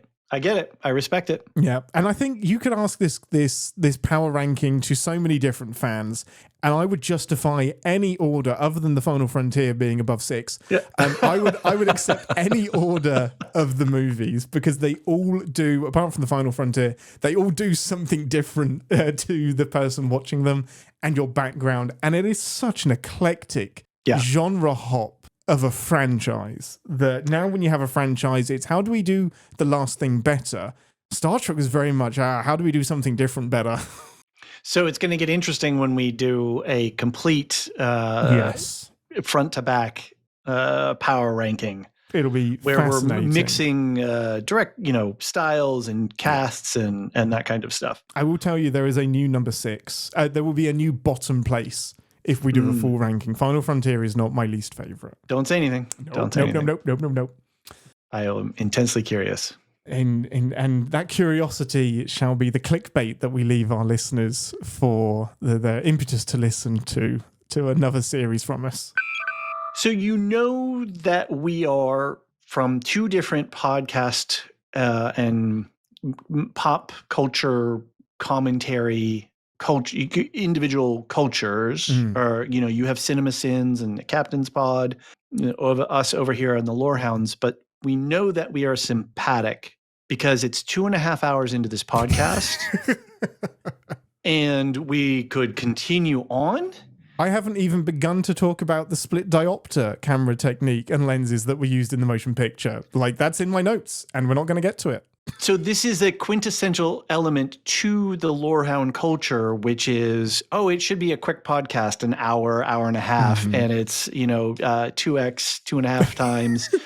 And you leave so many we use those little checkboxes in Google Documents for our notes that we get, that there are half a dozen unchecked topics. Yeah, just left on the floor. It hurts. It pains you that you did not get to talk about that thing. Which is why I shoehorned the split diopter into that final comment, because I have to talk about the split diopter and how you don't see that in many movies. This is when you can see the person in the background is in focus and the person in the foreground at the same time, and it goes throughout the motion picture, and it adds so much depth to the movie. And that's something I'm not going to get to talk about. Boy, now I have to go back and watch the movie. You got to rewatch that. So you'll see like a bit of blurriness between 2 characters, but you'll see Sulu in like the extreme background, Kirk in the foreground, both in focus with a blurry bit between them. And that is literally a lens that they put in front of the camera to allow it to focus on multiple points before 3D technology was even happening. And it just gives you a depth of field for the bridge that is unlike any other movie. Robert Wise was a gift. Chef's kiss. An absolute gift to this franchise. Incredible. Well, as we wrap up, for the Captain's Pod listeners, where can people find you, David, the Lorehounds? Plug all of the things that are worthy of plugging. So we are at lorehounds.com. That's our website that, where we go. We have multiple shows within our range of just the Lorehounds. We cover Tolkien, we cover comics, DC MCU stuff. We do a little bit of movies. We do a little bit of books. I'll be covering Dune Prophecy by the time that this comes out. My compatriot Alicia will be doing Silo Season 2. Nice. John will probably be covering Star Wars Skeleton Crew for us as we roll through the new year. So if you visit us at lorehounds.com, you can find all the things and the subscriptions. We have a community Discord. We have a great mod team. We have channels and forum threads set up for all the different projects and things that we're covering. We also sponsor a whole bunch of other podcasts. Never mind the music, which is it's a music theory professor and a psychology professor taking apart songs from different time periods. It's amazing. Which by the time this comes out, you'll have heard a cross promotion on the front of some Captain's Pod episodes, sending you over to them. So I can recommend all of the podcasts that David's mentioned. They're excellent. We have Rings and Rituals, which breaks down Rings of Power through a lens of ritual. That's Marilyn R. Pakila and Dr. Sarah Brown from Signum University, which is the Tolkien University. We have Radioactive Ramblings, which is covering, which was born to cover the Fallout series, and they're doing the Red Redemption book series right now. Oh, amazing. Yeah. And we also have Properly Howard Movie Reviews, which is Anthony and Steve. He's a stand-up comic. Anthony's a academic within the space of theology. And Anthony has a whole other world of covering House of Dragon, George R. R. Martin, Game of Thrones, but he does all the books as well. And he comes in. And we cover a lot. But go to lorehounds.com. And you can find us there. And then I'll give you a Linktree link for all of our things as well that you can put in the show notes of your episode. Yeah, we'll have that in the description. I can massively recommend anything with Lorehounds on the front of it. Now gets me excited after our initial chat, after connecting with you, after doing some stuff on Lore of the Rings. Yeah, Aaron, absolutely incredible. What about you? Yeah, so for the Captain's Pod side of things, we do a weekly podcast, myself and Danae, the relapsed Star Trek fan. We're currently, by the time this comes out, we'll have just finished the final season of Lower Decks. So that's season 5. So what we usually do... Are you guys sad? Is very sad, yeah. So what we usually do is any live Star Trek that's on TV, we'll dive into, even if we are midway... into something else. Or if the show is something that Danae hasn't seen. So we did season 5 of Discovery, even though she hadn't seen a single episode of Discovery. So we will dump her into it, and I will do my best to fill in any gaps that are necessary. And if you're familiar with CinemaSins, we kind of take a similar view with the show. We'll do like an overall... And it's a YouTube channel. Yeah, and CinemaSins is a YouTube channel. That's my day job. For the Captain's Pod show, we'll do a general discussion, and then we'll give it the CinemaSins treatment, which is nitpicking and picking apart inconsistencies for the second half of the show. But yeah, we do a weekly podcast for that comes out on Wednesdays, and we record the bulk of that live on Twitch every Friday. So if you go to twitch.tv/CinemaSins live, you can actually watch us record the show as it happens, and join in with the lovely audience that joins us there. Otherwise, if you want to find me, you'll find me mainly on the CinemaSins YouTube channel, writing lots and lots and lots of videos. We'll do 2 videos a week, lovingly sinning and nitpicking whatever movies are relevant. We have done all of the Star Trek movies now. I wrote on Star Trek 3, 4, 5, and then all of the TNG movies. So if you want to hear some more nitpicky thoughts, you'll hear Jeremy's voice, but you'll hear my writing in those videos. But yeah, Captain's Pod is the best place to find us, and we have a Discord channel. Very similarly, it's a CinemaSins Discord. So discord.gg/CinemaSins with a Captain's Pod channel in there where we talk all things Star Trek, from spoilers to spoiler free to everything, speculation, the whole lot. So yeah, Discord is great for building those lovely communities. Yep. Absolutely. Brilliant.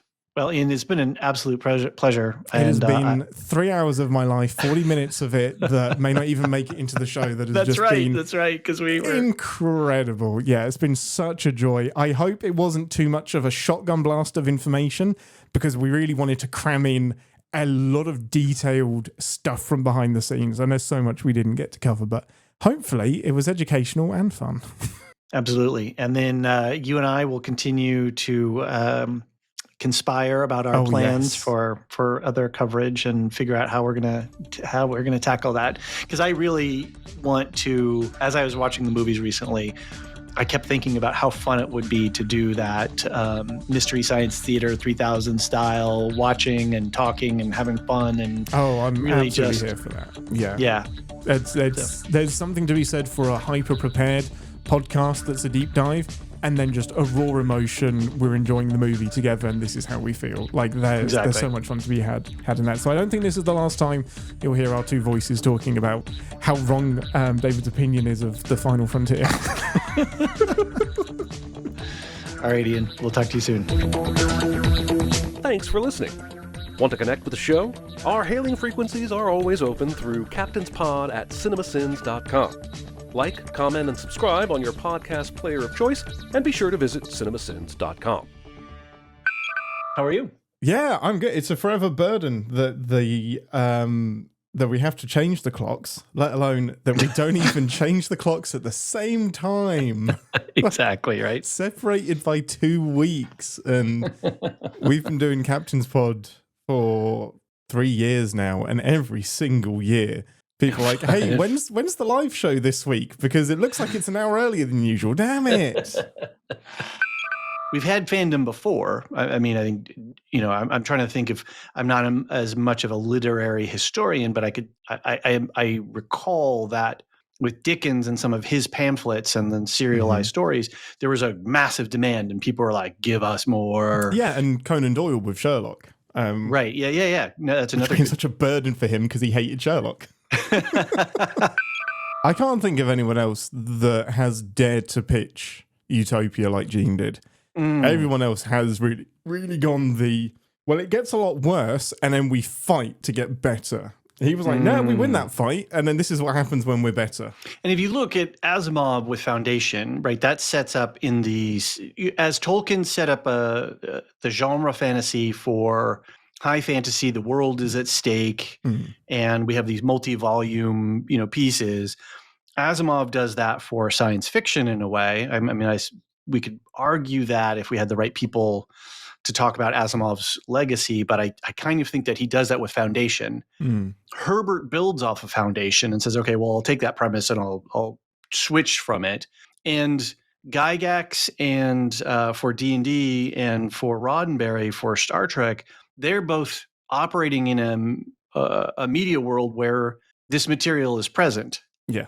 And they cannot be affected. They have to be affected by it. Star Trek fandom has its roots, its very deep, deep roots in, hey, we saw this thing on television. It was effing amazing. We need to organize ourselves to get more of it. Yeah. Where Star Wars was dropped into the cultural zeitgeist and just sort of, injected in mainline. So surprise. So yeah, hey, and then so suddenly it had to. Whereas Star Trek intentionally built itself with lobbying and commuting and fandom and built a core culture of something a little bit different. Where Star Wars, we just switched on. It has to be why Star Trek has endured for so long. And you've got like the singular voices that you can point to, like Bijo Trimble, who had that letter writing campaign that brought season 3 of Star Trek to us. And even after, like, they tried another one after season 3 and Paramount were like, not happening, definitely not getting a season 4, it's not happening. And then by a few years later, everyone's watched it and it's in syndication, it's going to different countries, and Paramount are knocking on Gene's door saying, hey, that Star Trek thing you did, people are still watching it. Gene wasn't necessarily begging to do more Star Trek. He'd moved on to do other projects, and that was his baby, but he'd kind of like said goodbye to it. So I can't compare it to anything else where a fan base has actually spoken with their money and with their viewership to reignite Star Trek so many times. Right. Over a span of 16 years from 1979 to 1995 with the start of Voyager, that's 7 movies and 3 TV shows. It's incredible. It's just incredible. Like Star Wars, what the fuck? Like, where are you? What were you doing? Until people moan about Disney buying Star Wars. But if you want more Star Wars, Disney buying Star Wars was the best thing that could happen to having more Star Wars. Mm-hmm. In a popular modern culture, TV watching, screen watching culture, is Star Trek the first fandom? I mean, it's definitely the first one, without question, to move from TV to the big screen, for sure. Well, maybe we should start the episode proper and talk about that, yes, because that's a pretty important topic. We should do that. Well, that was fortunate because I didn't realize how much I also needed to use a bathroom break. I've been tying a proverbial knot in it for quite some time.